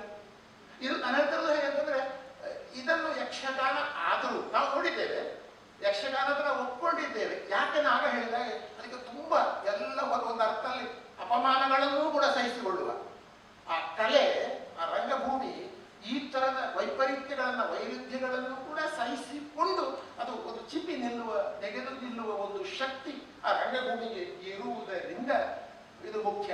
ಇದು ಒಂದು ಮಾತು ನಾನು ಚರ್ಚೆಯ ಮಾತನ್ನು ಮುಗಿಸ್ತೇನೆ, ಬಹುಶಃ ಸಹಾಯ ಮುಗಿಯಿತು ನನಗೆ. ಇವರು ದಿನೇಶ್ ನಾಯಕ್ ಅವರು ಏನು ಹೇಳಿದ್ರು ಮಾತು ಅಂದ್ರೆ, ಇಲ್ಲಿ ಒಂದು ಗಾಂಭೀರ್ಯ ಒಂದು ಮಾತನ್ನ ಪ್ರಯೋಗಿಸಿ ಚರ್ಚೆಗೆ ಬರುತ್ತೆ. ಕಲೆ ಎಂಬ ಒಂದು ಸಂಗತಿಯೇ ಇಲ್ಲ, ಇರುವುದು ಕಲಾವಿದರು ಮಾತ್ರ. ಕಲಾವಿದರ ಕೌಶಲ್ಯದಿಂದ ಬಡಿಮೂಡುವ ಕಲೆಯ ಆಕಾರ ವಿನ್ಯಾಸಗಳು ಆತನ ಚಿಂತನಾಶೀಲತೆಯ ಶಕ್ತಿ ಮತ್ತು ಮಿತಿಗಳಲ್ಲಿ ಇರುತ್ತದೆ. ಈ ಸ್ಟೇಟ್ಮೆಂಟಿಗೆ ನನ್ನ ಆಕ್ಷೇಪ ಇದೆ, ಸರಿಯಾಗಿದೆ. ಆದ್ರೆ ಇಡೀ ಈ ಹೇಳಿಕೆ ಏನು ಅಂತಂದ್ರೆ, ಕಲೆಯನ್ನ ಇದು ಕಲಾವಿದರನ್ನ ಕೇಂದ್ರದಲ್ಲಿ ನೋಡ್ತದೆ. ಇಲ್ಲಿ ಸೆಂಟರ್ ಪಾಯಿಂಟ್ ಯಾವುದು ಯಕ್ಷಗಾನಕ್ಕೆ ಪ್ರವೇಶಕ್ಕೆ ಅಂತಂದ್ರೆ ಅಲ್ಲ, ಯಕ್ಷಗಾನವನ್ನ ಹೀಗೆ ಕಲಾವಿದ ಕೇಂದ್ರಿತ ನೋಡಬೇಕು ಅಥವಾ ಬೇರೆ ಯಾವ ಕೇಂದ್ರಗಳನ್ನು ಇಟ್ಟುಕೊಂಡು. ಯಾಕಂದ್ರೆ ನನ್ನ ಲೆಕ್ಕದಲ್ಲಿ ಯಕ್ಷಗಾನಕ್ಕೆ ಹಲವು ಕೇಂದ್ರಗಳಿವೆ. ನೀವು ಅಲ್ಲಿ ನನಗೆ ಗೊತ್ತಿಲ್ಲ ಅದರ ಹಿಂದೆ ಮುಂದೆ ಯಾವ ಸಂದರ್ಭದಲ್ಲಿ ಗಾಂಭೀರ್ಯ ಆ ಮಾತುಗಳನ್ನು ಹೇಳಿದ್ನೋ, ನನಗೆ ಅದರ ಸಾಂದರ್ಭಿಕ ವಿವರ ಹೇಳುವುದು ಕಷ್ಟ. ಆದರೆ ನನಗೆ ಕಾಣುತ್ತದೆ, ಈ ನಮ್ಮಲ್ಲಿ ರೆಪರ್ಟುವರ್ ಸ್ಟಡಿ ಅಂತ ಹೇಳ್ತೇವೆ ನಾವು, ಅದು ಕಲಾವಿದ ಕೇಂದ್ರಿತ ಅಧ್ಯಯನ ಅಂತ ಉಂಟು. ಜಾನಪದದಲ್ಲಿ ಸಂಸ್ಕೃತಿಯನ್ನು ಮಾಡ್ತೇವೆ. ಗೋಪಾಲ್ ನಾಯ್ಕರ ಸಿರಿಕಾವ್ಯವನ್ನು ಅಧ್ಯಯನ ಮಾಡುವಾಗ ನಾವು ಒಂದು ರೆಪರ್ಟುವರ್ ಅಂದ್ರೆ ಕಲಾವಿದ ಕೇಂದ್ರಿತ ಅಧ್ಯಯನ. ಯಾಕೆಂದ್ರೆ ಆಗ ಅಧ್ಯಯನಕ್ಕೆ ಒಳಗಾದದ್ದು ಒಂದು ಎಪಿಕ್ ಫಾರ್ಮ್, ಒಂದು ಜನಪದ ಮೌಖಿಕ ಮಹಾಕಾವ್ಯ ಸಿರಿಕಾವ್ಯ ಸುಮಾರು 15,683 ಸಾಲುಗಳನ್ನು ಡಾಕ್ಯುಮೆಂಟ್ ಮಾಡಿ, ಎಡಿಟ್ ಮಾಡಿ, ಟ್ರಾನ್ಸ್ಲೇಟ್ ಮಾಡಿ, ಪಬ್ಲಿಷ್ ಮಾಡಿದ ಯೋಜನೆ. ಅಲ್ಲಿಯ ಕೇಂದ್ರ ಅದು ಗೋಪಾಲ್ ನಾಯ್ಕ. ಒಂದು ಪ್ರಶ್ನೆ ಬರ್ತದೆ, who is the real owner of this tradition? ಈ ಮೌಖಿಕ ಮಹಾಕಾವ್ಯದ ಅಧಿಕೃತ ಒಡೆಯ ಯಾರು? ಆ ಪರ್ಟಿಕ್ಯುಲರ್ ಟೆಕ್ಸ್ಟಿನ ಆ ನಿರ್ದಿಷ್ಟ ಪಠ್ಯದ ಒಡೆಯ ಅವರು, ಅದು ಅವನು ಹೇಳಿದ್ದು, ಅವನು ಹಾಡಿದ್ದು, ನಾವು ಅವನಿಗೆ ಸಂಗ್ರಹ ಮಾಡಿದ್ದು. Okay, fine. ಹಾಗಾಗಿ ಒಂದು ಜನಪದ ಮೌಖಿಕ ಮಹಾಕಾವ್ಯದ ಅಧ್ಯಯನ ಸಂದರ್ಭದಲ್ಲಿ ಆ ಪಠ್ಯದ ಉಗಮ, ಆ ಪಠ್ಯದ ವಿಕಾಸ, ಆ ಪಠ್ಯದ ಪ್ರಸಾರ, ಆ ಪಠ್ಯದ ಜ್ಞಾನ, ಇದನ್ನು ವಿವರಿಸುವಾಗ ರೆಪರ್ಟೋರ್ ಸ್ಟಡಿ ಮೇ ಬಿ ಹೆಲ್ಪ್ಫುಲ್ ಆಗಬಹುದು. ಆದರೆ ಯಕ್ಷಗಾನದಂತಹ ಒಂದು ರಂಗಭೂಮಿ, ನಾನು ಈಗ ಹೇಳಿರುವ ಪ್ರಜಾಸತ್ತಾತ್ಮಕ ಅಂತ ಪದ ಬಳಸಿದೆ, ಹಲವು ಘಟಕಗಳಿವೆ ಅಂತ ಒಂದು ಪದವನ್ನು ಬಳಸಿದೆ ನಾನು, ಅದೊಂದು ಸಮನ್ವಯದ ಪದ ಬಳಸಿದೆ, ತುಂಬಾ ಚಲನಶೀಲವಾದ ರಂಗಭೂಮಿ ಎನ್ನುವ ಪದವನ್ನು ಬಳಸಿದ್ದರಿಂದ ಈಗ ನಾವು ಯಕ್ಷಗಾನವನ್ನ ಒಬ್ಬ ಕಲಾವಿದನ ಅಥವಾ ಕಲಾವಿದರ ಕೇಂದ್ರಿತ, ನಾನು ಹೇಳ್ತಾ ಇರೋದು ಇದು ಏನು ಅಲ್ಲದು, ಅದೇ ಅದು ಒಂದು ಒಂದು ಒಂದು ಕ್ರಮಕ್ಕೆ ಒಂದು ಬರಬಹುದು. ಒಬ್ಬ ರೆಪರ್ಟೋರ್ ನಮಗೆ ಶ್ರೇಣಿಯವರ ಬಗ್ಗೆ ಮಾಡುವಾಗ ಮಾಡಿದ್ದಾರೆ, ಆ ಥರದ್ದು ಮಾಡಿದ್ದಾರೆ, ಅದು ಮಾಡಬಹುದು. ಆದರೆ ಬಹುಶಃ ಯಕ್ಷಗಾನದ ಸಂದರ್ಭದಲ್ಲಿ ಒಂದು ಪ್ರದರ್ಶನ ಕಲೆಯಾಗಿರುವುದರಿಂದ, ಹಲವು ಘಟಕಗಳು ಇರುವುದರಿಂದ, ಮತ್ತು ಅದು ನಾನೀಗ ಹೇಳಿದ ಅನೇಕ ಅಂಶಗಳನ್ನು ಅದು ಬೇರೆ ಬೇರೆ ಕ್ರಮಗಳಲ್ಲಿ ರೂಪಿಸಿಕೊಳ್ಳುತ್ತಾ ಬೆಳೀತಾ ಇರುವುದರಿಂದ ನಾನು ಹೇಳಿದ ಅದೊಂದು ಒಂದು ವಿಸ್ಮಯದ ರಂಗಭೂಮಿಯಾಗಿಯೂ ತನ್ನ ಎಲ್ಲ ಅರ್ಥಗಳನ್ನು ಇನ್ನು, ಹಾಗಾಗಿಯೇ ನಾನು ಇವತ್ತು ಚಿಂತನೆ ತುಂಬಾ ಆಗಿದೆ, ಎಷ್ಟು ಎಲ್ಲವೂ ಇನ್ನು ಪುನಃ ಮರುಚಿಂತನೆ ಆಗ್ತದೆ. ಯಾಕಂದರೆ ಪ್ರತಿ ಚಿಂತನೆಯು ಮರು ಚಿಂತನೆ. ಹಾಗಾಗಿ ನಮ್ಮ ಕೆಲವು ಪ್ರಶ್ನೆಗಳನ್ನ, ಪ್ರತಿಕ್ರಿಯೆಗಳನ್ನ ಈ ರಂಗಭೂಮಿಯ ಅದು ವಿರುದ್ಧವಾಗಿ ಅಲ್ಲ. ಇನ್ನು ಒಂದು ಪ್ರಶ್ನೆ, ನಮ್ಮ ದೊಡ್ಡ ಅಪಾಯ ಏನಿದೆ ಗೊತ್ತುಂಟ, ನೀವು ಏನಾದರೂ ಪ್ರಶ್ನೆ ಎತ್ತಿ ಆಗ ಅವ್ರು ಯಕ್ಷಗಾನದ ವಿರೋಧಿ ಅಂತ, ನೀವೇನಾದ್ರೂ ಕ್ರಿಟಿಸಿಸಮ್ ಉಂಟಲ್ಲ, ವಿಮರ್ಶೆ ಮಾಡುವುದು ಯಕ್ಷಗಾನದ ಮೇಲೆ ಪ್ರೀತಿ ಇರುವುದರಿಂದಲೇ. ನೀವೊಂದು ಸಮಾಜವನ್ನು, ಒಂದು ದೇಶದ ಅನಿಷ್ಟವನ್ನು, ಒಂದು ತಪ್ಪನ್ನು ನೀವು ಎತ್ತಿ ಹೇಳುವುದು, ಅದು ದೇಶ ಪ್ರೀತಿ ಇಲ್ಲದೆ ಅಲ್ಲ, ದೇಶ ಪ್ರೀತಿ ಇರುವುದಕ್ಕಾಗಿಯೇ ನಾವು ಅದನ್ನು ಮಾಡುವುದಲ್ವಾ. ಅವ್ನು ದೇಶದ್ರೋಹಿ, ಧರ್ಮದ್ರೋಹಿ ಆಗುದೇ, ಇದು ತಪ್ಪು ನೀವು ಮಾಡ್ತಾ ಇರೋದು ಅಂತ ಹೇಳಿದ್ರೆ ಇದು ದೇಶ ಪ್ರೇಮದ ಕ್ರಮಕ್ಕೆ ಮಾಡೋದು. ತಿಳ್ಕೊಳ್ಬೇಕು ನಾವು. ಯಕ್ಷಗಾನದ ಬಗೆಗೆ ನಾವು ಎತ್ತುವ ಪ್ರಶ್ನೆಗಳು ಯಕ್ಷಗಾನದ ವಿರುದ್ಧದಿಂದ ಅಲ್ಲ, ಯಕ್ಷಗಾನದ ಮೇಲೆ ಒಂದು ಬದ್ಧತೆ, ಪ್ರೀತಿ ಇರುವುದರಿಂದ ಎನ್ನುವ ದೃಷ್ಟಿಯಿಂದ ಇವತ್ತು ಆಗಬಹುದಾದ ಎಲ್ಲ ಚರ್ಚೆಗಳು ಕೂಡ ಯಕ್ಷಗಾನದ ಮೇಲಿನ ಪ್ರೀತಿಯಿಂದಲೇ ನಡೀತವೆ. ಯಕ್ಷಗಾನವನ್ನ ಇನ್ನಷ್ಟು, ನನಗೆ ಹೇಳಿದೆ, ಒಂದು ಕಲೆ ನಾನು ಒಪ್ಪುತ್ತೇನೆ, ಅದು ರೆಲೆವೆಂಟ್, ಅದು ಪ್ರಸ್ತುತ ಆಗದೆ ಹೋದರೆ ಕಷ್ಟ. ನೀವು ಅದನ್ನ, ಆದ್ರೆ ನನಗೆ ಕಾಣುವಾಗ ಅದಕ್ಕೆ ನಾನು ಹೇಳಿದ್ದಲ್ಲ, ಅದು ಏನೋ ಕ್ರಮದಲ್ಲಿ ಅದು ನಿಮಗೆ ಒಂದಲ್ಲ ಒಂದು ರೀತಿಯಲ್ಲಿ ಆ ಕಲೆಯನ್ನ ಬಿಟ್ಟಿರಲಾರದ ಒಂದು ನಂಟನ್ನ ಅದು ಹೊಂದುವ ಒಂದು ಶಕ್ತಿಯನ್ನ ಪಡ್ಕೊಂಡಿದೆ ಅಂತ ಹೇಳ್ತಾ, ಬಹುಶಃ ಒಂದು 100-150 ವರ್ಷಗಳಲ್ಲಿ ಅನೇಕ ಬದಲಾವಣೆಗಳನ್ನ, ಪಲ್ಲಟಗಳನ್ನ, ಬೆಳವಣಿಗೆಗಳನ್ನ ಕಂಡ ಇರತಕ್ಕಂತಹ ಎಲ್ಲ ಶ್ರೋತೃವರ್ಗದವರು ನನ್ನನ್ನು ಮಾತನಾಡಲಿಕ್ಕೆ ಅಂತ ಕರೆದಿರಲಿಲ್ಲ, ಗೌರವ ಉಪಸ್ಥಿತಿ ಅಂತ ಹೇಳಿ. ಆ ಉಪಸ್ಥಿತಿಯ ಗೌರವ ಉಳಿಸ್ಬೇಕಿದ್ರೆ ಮಾತಾಡಬಾರದಾಗಿತ್ತು. ಆದರೂ ನನ್ನನ್ನು ಮಾತಿಗೆ ಕರೆದು ಆ ಗೌರವ ಉಪಸ್ಥಿತಿ ಅನ್ನುವಲ್ಲಿ ಗೌರವ ತೆಗೆದಿದೆ. ಆ ಒಂದು ಕಾರಣದಿಂದ ಈಗ ಹೋಯ್ತಲ್ಲ, ಅದಕ್ಕೆ ಬಹಳ ಚಿಂತೆ ಮಾಡೋದು ಬೇಡ ಅಂತ ಬಂದು ನಿಂತಿದ್ದೇನೆ. ಆದರೂ ನನ್ನ ಗೌರವವನ್ನು ಉಳಿಸ್ಕೊಳ್ಬೇಕು ಅಂತಂದ್ರೆ ಆದಷ್ಟು ಕಡಿಮೆ ಮಾತಾಡೋದು. ಅದಕ್ಕೆ ಯಾಕಂದ್ರೆ ಈಗಾಗಲೇ ಸಮಯ ಆಗಿದೆ. ಇಲ್ಲಿ ಮುಖ್ಯವಾದದ್ದು ವಿಚಾರಗೋಷ್ಠಿಯ ಹೊರತು ನಮ್ಮಂಥವರ ಮಾತುಗಳಲ್ಲ. ಅದಕ್ಕಾಗಿ ವಿಚಾರಗೋಷ್ಠಿ ಅನ್ನುವ ಒಂದು ಕಾರ್ಯಕ್ರಮವನ್ನು ಏರ್ಪಡಿಸ್ತಾರೆ ಅವರು. ಇದರಲ್ಲಿ ವಿದ್ವಾಂಸರು ಬಂದು ತಮ್ಮ ವಿಚಾರಗಳನ್ನೆಲ್ಲ ಮಂಡಿಸ್ತಾರೆ. ಅದರಿಂದ ಯಕ್ಷಗಾನ ರಂಗದ ಬಗೆಗೆ ಸ್ವಲ್ಪ ಹೆಚ್ಚಿನ ತಿಳುವಳಿಕೆ ಮೂಡುತ್ತದೆ ಮತ್ತು ಪ್ರಯೋಜನ ಇವತ್ತಲ್ಲ ನಾಳೆ ಆದೀತು ಅನ್ನುವ ಕಾರಣದಿಂದ ಕರ್ನಾಟಕ ಯಕ್ಷಗಾನ ಅಕಾಡೆಮಿ ಜೊತೆ ಕೈ ಜೋಡಿಸಲಿಕ್ಕೆ ಮನಸ್ಸು ಮಾಡಿದೆ. ಅದು ಏನೂ ಪ್ರಯೋಜನ ಆಗೋದಿಲ್ಲ, ಬರೀ ಉದ್ಘಾಟನಾ ಸಮಾರಂಭ ಮಧ್ಯಂತವರಿಗೆ ಮಾಡ್ತೀರಿ ಅಂತ ಹೇಳಿದ್ರೆ ನಿಮಗೆ ಅವಕಾಶ ಕೊಟ್ಟದ್ದು ದಂಡ ಅಂತ ನಾವು ತಿಳಿಸ್ತೇವೆ. ಅದಕ್ಕೆ ನೀವು ಸರಿಯಾಗಿ ಇದನ್ನು ಉಪಯೋಗಿಸ್ಕೊಳ್ತೀರಿ ಅನ್ನುವ ಒಂದು ಭರವಸೆಯಿಂದ ನಿಮಗೆ ಕೊಟ್ಟದ್ರಿಂದ ಅದಕ್ಕೆ ನಾನೇ ನಿಂತುಕೊಂಡು ಕರೆದಿದ್ದಾರೆ ಅನ್ನೋ ನಮ್ಮ ಯೋಜನೆಯನ್ನು ಹಾಳು ಮಾಡುವ ಉದ್ದೇಶ ನನಗಿಲ್ಲ. ಆದ್ದರಿಂದ ಇಷ್ಟೇ, ಮರುಚಿಂತನೆ ಅನ್ನೋದು ನಡೆಯಬೇಕಾದ್ದು ಎಲ್ಲ ಸಹಜವಾದ ವರ್ತಮಾನದ ಬೆಳಕಿನಲ್ಲಿ. ಈಗ ವರ್ತಮಾನ ಅಂದರೆ ಏನು ಇದೆಯೋ ಇಲ್ಲವೋ ಅನ್ನೋ ಚರ್ಚೆ ಮಾಡೋದಿಲ್ಲ ನಾನು. ವರ್ತಮಾನವೇ ಇಲ್ಲ ಅಂತೂ ಕೆಲವರು ಹೇಳ್ತಾರೆ. ವರ್ತಮಾನ ಎಷ್ಟು ಅಂತ ಕೇಳಿದ್ರಲ್ಲ ನೀವು, ವರ್ತಮಾನವೇ ಇಲ್ಲ, ಅಲ್ಲಿಯೂ ಉಂಟು, ಅದು ಬೇರೆ. ಅದಕ್ಕೆ ಲಕ್ಷ್ಮೀಶ್ ತೋಳ್ಪಾಡಿ ಅವ್ರ ಮುಂದೆ ಹೇಳಿ ನಂತರದಲ್ಲಿ ಇಂಥ ಒಂದು ರೀತಿಯಲ್ಲಿ ಮರುಚಿಂತನೆ ಅನ್ನೋದು ನಡೀಲೇಬೇಕಾದ್ದು ಅಗತ್ಯ. ಯಾಕಂದರೆ ಎಲ್ಲ ವಿಮರ್ಶೆಗಳು, ಕಲೆ ಮತ್ತು ವಿಮರ್ಶೆ ಇವೆಲ್ಲವೂ ಕಾಲ ಕಾಲಕ್ಕೆ ಬದಲಾಗ್ತವೆ, ಯಾವುದೂ ಸ್ಥಿರವಾಗಿ ಇಲ್ಲಿರೋದಿಲ್ಲ. ಇವತ್ತಿನ ಒಂದು ಸ್ಥಿತಿಯಲ್ಲಿ ಹೇಗೆ ಇತ್ಯಾದಿಗಳ ಬಗ್ಗೆ ಚಿಂತನೆ ನಡೆಯಬೇಕಾದ್ದು ಅವಶ್ಯವಾಗಿದೆ. ಇದೊಂದು ಶುದ್ಧ ಅಕಾಡೆಮಿಕ್ ಕಾರ್ಯಕ್ರಮ. ಈ ಕಾರ್ಯಕ್ರಮ ಅತ್ಯಂತ ಯಶಸ್ವಿಯಾಗಿ ಅದು ಹೆಸರಿಗೆ ತಕ್ಕ ಹಾಗೆ ಅಕಾಡೆಮಿಕ್ ಆಗಿ ನಡೆಯುತ್ತದೆ ಎನ್ನುವ ಭರವಸೆ, ನಡೆಯಲಿ ಎಂಬ ಹಾರೈಕೆಯೊಂದಿಗೆ ನನ್ನೆರಡು ಮಾತುಗಳನ್ನು ಮುಗಿಸ್ತಾ ಇದ್ದೇನೆ. ಧನ್ಯವಾದ. ಕಾರ್ಯಕ್ರಮವನ್ನು ಉದ್ಘಾಟಿಸಿದ ಹಿರಿಯ ರಂಗಕರ್ಮಿಯಾಗಿರುವ BR ವೆಂಕಟರಮಣ ಐತಾಳ್ರವರೇ, ಮುಖ್ಯ ಅತಿಥಿಯಾಗಿ ಆಗಮಿಸಿದ ನಮ್ಮ ನಾಡಿನ ಜಾನಪದ ವಿದ್ವಾಂಸರಾದ ಪ್ರೊಫೆಸರ್ K. ಚಿನ್ನಪ್ಪ ಗೌಡರವರೇ, ಈ ಕಾರ್ಯಕ್ರಮಕ್ಕೆ ನಮ್ಮೊಂದಿಗೆ ಕೈ ಜೋಡಿಸಿದ ಕರ್ನಾಟಕ ಯಕ್ಷಗಾನ ಅಕಾಡೆಮಿಯ ಅಧ್ಯಕ್ಷರಾಗಿರುವ ಪ್ರೊಫೆಸರ್ MA ಹೆಗ್ಡೆ ಅವರೇ, ಅವರು ಗೌರವ ಉಪಸ್ಥಿತಿಯಿಂದ ಗೌರವವನ್ನು ಉಳಿಸಿದ್ದಾರೆ. UGC ಸ್ಟ್ರೈಡ್ ನಿರ್ದೇಶಕರಾಗಿರುವ ಡಾಕ್ಟರ್ ಆಲ್ವಿನ್ ಸರ್ ಅವರೇ, ಯಕ್ಷಗಾನ ಅಕಾಡೆಮಿಯ ರಿಜಿಸ್ಟ್ರಾರ್ ಆಗಿರುವ SS ಶಿವೇಂದ್ರ ಅವರೇ, ಇವತ್ತಿನ ಈ ಯಕ್ಷಗಾನ ವಿಚಾರ ಸಂಕಿರಣದ ಸಂಯೋಜಕರಾಗಿದ್ದ ಡಾಕ್ಟರ್ ದಿನೇಶ್ ನಾಯಕ್ರವರೇ, ಸಂವಾದದಲ್ಲಿ ಪಾಲ್ಗೊಳ್ಳುವ ಹಿರಿಯ ಕಲಾವಿದರೇ, ಕಾಲೇಜಿನ ವಿವಿಧ ಬ್ಲಾಕ್ಗಳ ನಿರ್ದೇಶಕರೇ, ಕಾಲೇಜಿನ ಪ್ರಾಧ್ಯಾಪಕ ವೃಂದದವರೇ ಮತ್ತು ಯಕ್ಷಗಾನ ವಿದ್ವಾಂಸರೇ, ಕಲಾಭಿಮಾನಿಗಳೇ, ನಮಗೆ ಇವತ್ತು ಬಹಳ ಸಂತೋಷದ ವಿಷಯ. ಯಾಕೆಂದ್ರೆ ಯಕ್ಷಗಾನ ವರ್ತಮಾನದ ಬೆಳಕಿನಲ್ಲಿ ಮರುಚಿಂತನೆ, ಸಹಚಿಂತನೆ ಮತ್ತು ಸಂವಾದ, ಈ ಒಂದು ವಿಚಾರಗೋಷ್ಠಿಯನ್ನು ನಾವು ಇವತ್ತು ಹಮ್ಮಿಕೊಂಡು ಬಂದಿದ್ದೇವೆ. ಅದೇ ರೀತಿ ಸಾಯಂಕಾಲ ಒಂದು ಪ್ರಯೋಗವನ್ನು ಕೂಡ ನಮ್ಮ ವಿದ್ಯಾರ್ಥಿಗಳ ಮುಖಾಂತರ ನಾವು ಮಾಡ್ತಾ ಇದ್ದೇವೆ. ಯಕ್ಷಗಾನದ ಕಂಪು ಸೂಸುವ ಊರಲ್ಲೇ ಹುಟ್ಟಿ ಬೆಳೆದ ನನಗೆ ಬಾಲ್ಯದಿಂದಲೂ ಈ ಕಲೆಯ ಬಗ್ಗೆ ಹಾಗೂ ಕಲಾವಿದರ ಬಗ್ಗೆ ಏನೋ ಕುತೂಹಲ.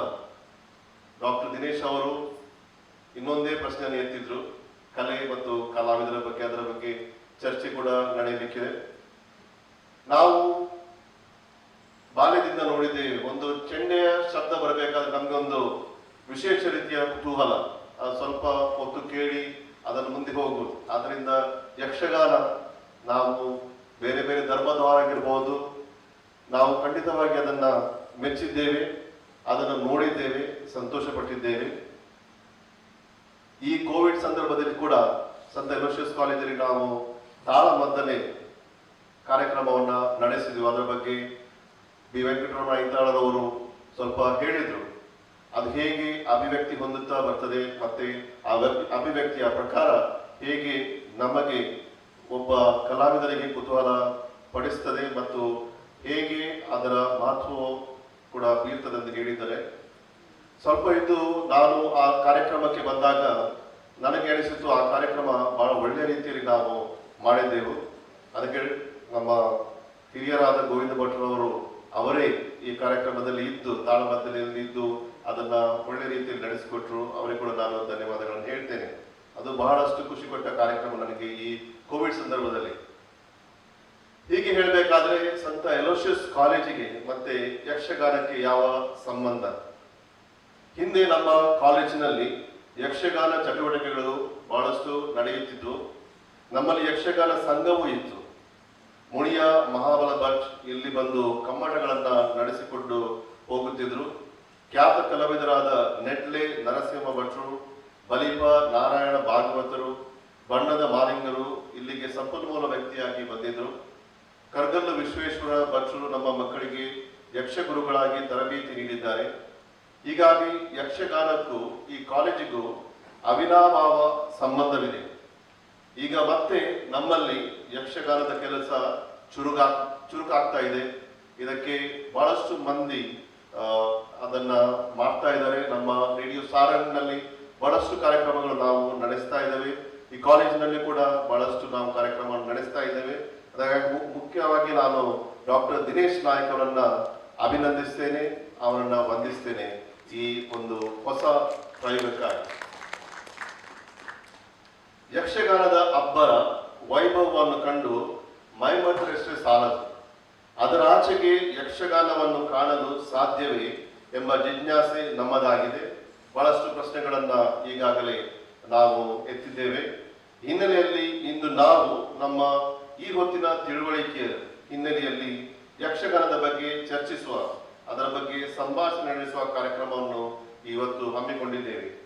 ಸಂತ ಎಲೋಷಿಯಸ್ ಕಾಲೇಜ್ ಈ ಬಗೆಯ ಬೌದ್ಧಿಕ ಚಿಂತನೆಯನ್ನು ನಡೆಸುವ ಚಟುವಟಿಕೆಗಳನ್ನು ಸದಾ ನಡೆಸುತ್ತಾ ಬಂದಿರುವ ಸಂಸ್ಥೆಯಾಗಿದೆ.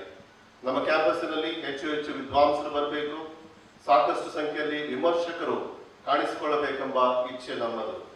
ಹಾಗಾಗಿ ಈ ಕಾರ್ಯಕ್ರಮಕ್ಕಾಗಿ ಬಹಳಷ್ಟು ವಿದ್ವಾಂಸರು ಇಲ್ಲಿ ಸೇರಿದ್ದೀರಿ. ನಿಮಗೆ ನಾನು ಈ ಕಾರ್ಯಕ್ರಮಕ್ಕೆ ಸ್ವಾಗತಿಸ್ತಾ ಇದ್ದೇನೆ. ಮತ್ತು ನೀವು ವಿದ್ವಾಂಸರು ಮತ್ತೆ ನಮ್ಮ ವಿದ್ಯಾರ್ಥಿಗಳು ಸೇರಿ ಈ ಒಂದು ಪರಂಪರೆಯನ್ನ ಮುಂದೆ ಸಾಗಿಸಿಕೊಂಡು ಹೋಗ್ಬೇಕು. ಯಾರೊಬ್ರು ಹೇಳಿದ್ರಂತೆ, ವಿದ್ಯುತ್ ಮತ್ತು ವಿದ್ವಾಂಸ ಇವರ ಮಧ್ಯೆ ವ್ಯತ್ಯಾಸ ಏನು ಅಂತ. ವಿದ್ಯುತ್ ನೋಡಿದ್ರೆ ಈಗ ಒಂದಷ್ಟು ಗಳಿಗೆ ಹೋಯ್ತದು, ತಂತಿ ಮತ್ತು ತಂತಿಗಳಿಂದ ಅದು ಸಾಗುವಂಥದ್ದು. ಆದ್ರೆ ವಿದ್ವಾಂಸರವರು ಸಂತತಿಯಿಂದ ಸಂತತಿಗೆ ಅವರು ಪರಂಪರೆಯನ್ನ ಮುಂದುವರಿಸಿಕೊಂಡು ಹೋಗ್ತಾ ಇರುವವರು. ಅವರು ನಮಗೆ ಮುಖ್ಯ. ಅವರು ಇಲ್ಲಿ ಬಂದಿದ್ದಾರೆ, ಬಹಳಷ್ಟು ಸಂತೋಷ. ಯಕ್ಷಗಾನವನ್ನು ಒಂದು ಶೈಕ್ಷಣಿಕ ಶಿಸ್ತಿನಲ್ಲಿ ನೋಡಬಯಸುವ ನಮ್ಮ ಈ ಯೋಚನೆಗೆ ಬೆಂಬಲವಾಗಿ ನಿಂತವರು ಕರ್ನಾಟಕ ಸರ್ಕಾರದ ಯಕ್ಷಗಾನ ಅಕಾಡೆಮಿಯ ಅಧ್ಯಕ್ಷರಾದ ಪ್ರೊಫೆಸರ್ ಎಂ.ಎ. ಹೆಗ್ಡೆ ಅವರು. ಬಹಳ ಕಡಿಮೆ ಮಾತು, ಆದರೆ ತುಂಬಾ ಎಂಕರೇಜ್ಮೆಂಟ್, ಸಪೋರ್ಟ್, ಪ್ರೋತ್ಸಾಹ ಅವರಿಂದ ಸಿಗ್ತಾ ಇದೆ. ನಮಗೆ ಬಹಳಷ್ಟು ಸಂತೋಷ, ಧನ್ಯವಾದಗಳು. ಮತ್ತು ರಿಜಿಸ್ಟ್ರಾರ್ ಎಸ್ ಶಿವರುದ್ರಪ್ಪ ಅವರು ಕೂಡ ಇವತ್ತು ಬಂದಿದ್ದಾರೆ. ಅವರಿಗೆ ಕೂಡ ನಾನು ವಿಶೇಷವಾಗಿ ಅಭಿನಂದಿಸ್ತೇನೆ ಮತ್ತು ವಂದನೆಗಳನ್ನ ಸಲ್ಲಿಸ್ತೇನೆ. ಹಾಗೆಯೇ ನಮಗೆ UGC ಸ್ಟ್ರೈಡ್ ಯೋಜನೆ ಸಹಭಾಗಿತ್ವ ಕೂಡ ಇದೆ. ಅದರ ಬಗ್ಗೆ ಪ್ರೊಫೆಸರ್ ಚಿನ್ನಪ್ಪ ಗೌಡವರು ಈಗಾಗಲೇ ಹೇಳಿದ್ದಾರೆ. ಅವರು ಕೂಡ ಇದರಲ್ಲಿ ಬಹಳಷ್ಟು ರೀತಿಯಲ್ಲಿ ನಮಗೆ ಪ್ರೋತ್ಸಾಹ ನೀಡ್ತಾ ಇದ್ದಾರೆ. ಅವರು ಈ ಸ್ಟ್ರೈಡ್ ನ ಮುಖಾಂತರ ನಾವು ಈ ಒಂದು ಕಾರ್ಯಕ್ರಮವನ್ನು ನಡೆಸಿದೆವು ಅಂತ ಹೇಳಿದ್ರು. ಇದರಲ್ಲಿ ಬಹಳಷ್ಟು ಸಂಶೋಧನೆ ನಡೆಯಬೇಕಾಗಿದೆ. ಈ ಕಲೆಯ ಬಗ್ಗೆ, ನಾವು ಈ ಮಣ್ಣಿನ ಬಗ್ಗೆ ತಾತ್ಕಾಲಿಕವಾಗಿ ಅಥವಾ ಲೋಕಲ್ ಅಂತ ಈ ಸ್ಥಳೀಯವಾಗಿ ನಾವು ಇದರ ಬಗ್ಗೆ ಯೋಚನೆ ಮಾಡಲಿಕ್ಕಿದೆ. ಇದನ್ನು ಕೂಡ ಅವರು ಬೇರೆ ಬೇರೆ ರೀತಿಯಲ್ಲಿ ಮಂಡಿಸಿದ್ರು. ಅದರ ನಿರ್ದೇಶಕರಾದ ಡಾಕ್ಟರ್ ಆಲ್ವಿನ್ ಹೆಸರು ಕೂಡ ಇಲ್ಲಿದ್ದಾರೆ. ಅವರಿಗೆ ಕೂಡ ನಾನು ವಂದನೆಯನ್ನು ಸಲ್ಲಿಸ್ತೇನೆ. ಹಾಗೆ ಇಲ್ಲಿ ಸೇರಿದ ತಮಗೆಲ್ಲರಿಗೂ ಮತ್ತೊಮ್ಮೆ ನಮಸ್ಕರಿಸುತ್ತಾ ಇಡೀ ದಿನದ ಕಾರ್ಯಕ್ರಮಕ್ಕೆ ಶುಭವನ್ನು ಕೋರುತ್ತಾ ನನ್ನೆರಡು ಮಾತನ್ನ ಮುಗಿಸ್ತೇನೆ.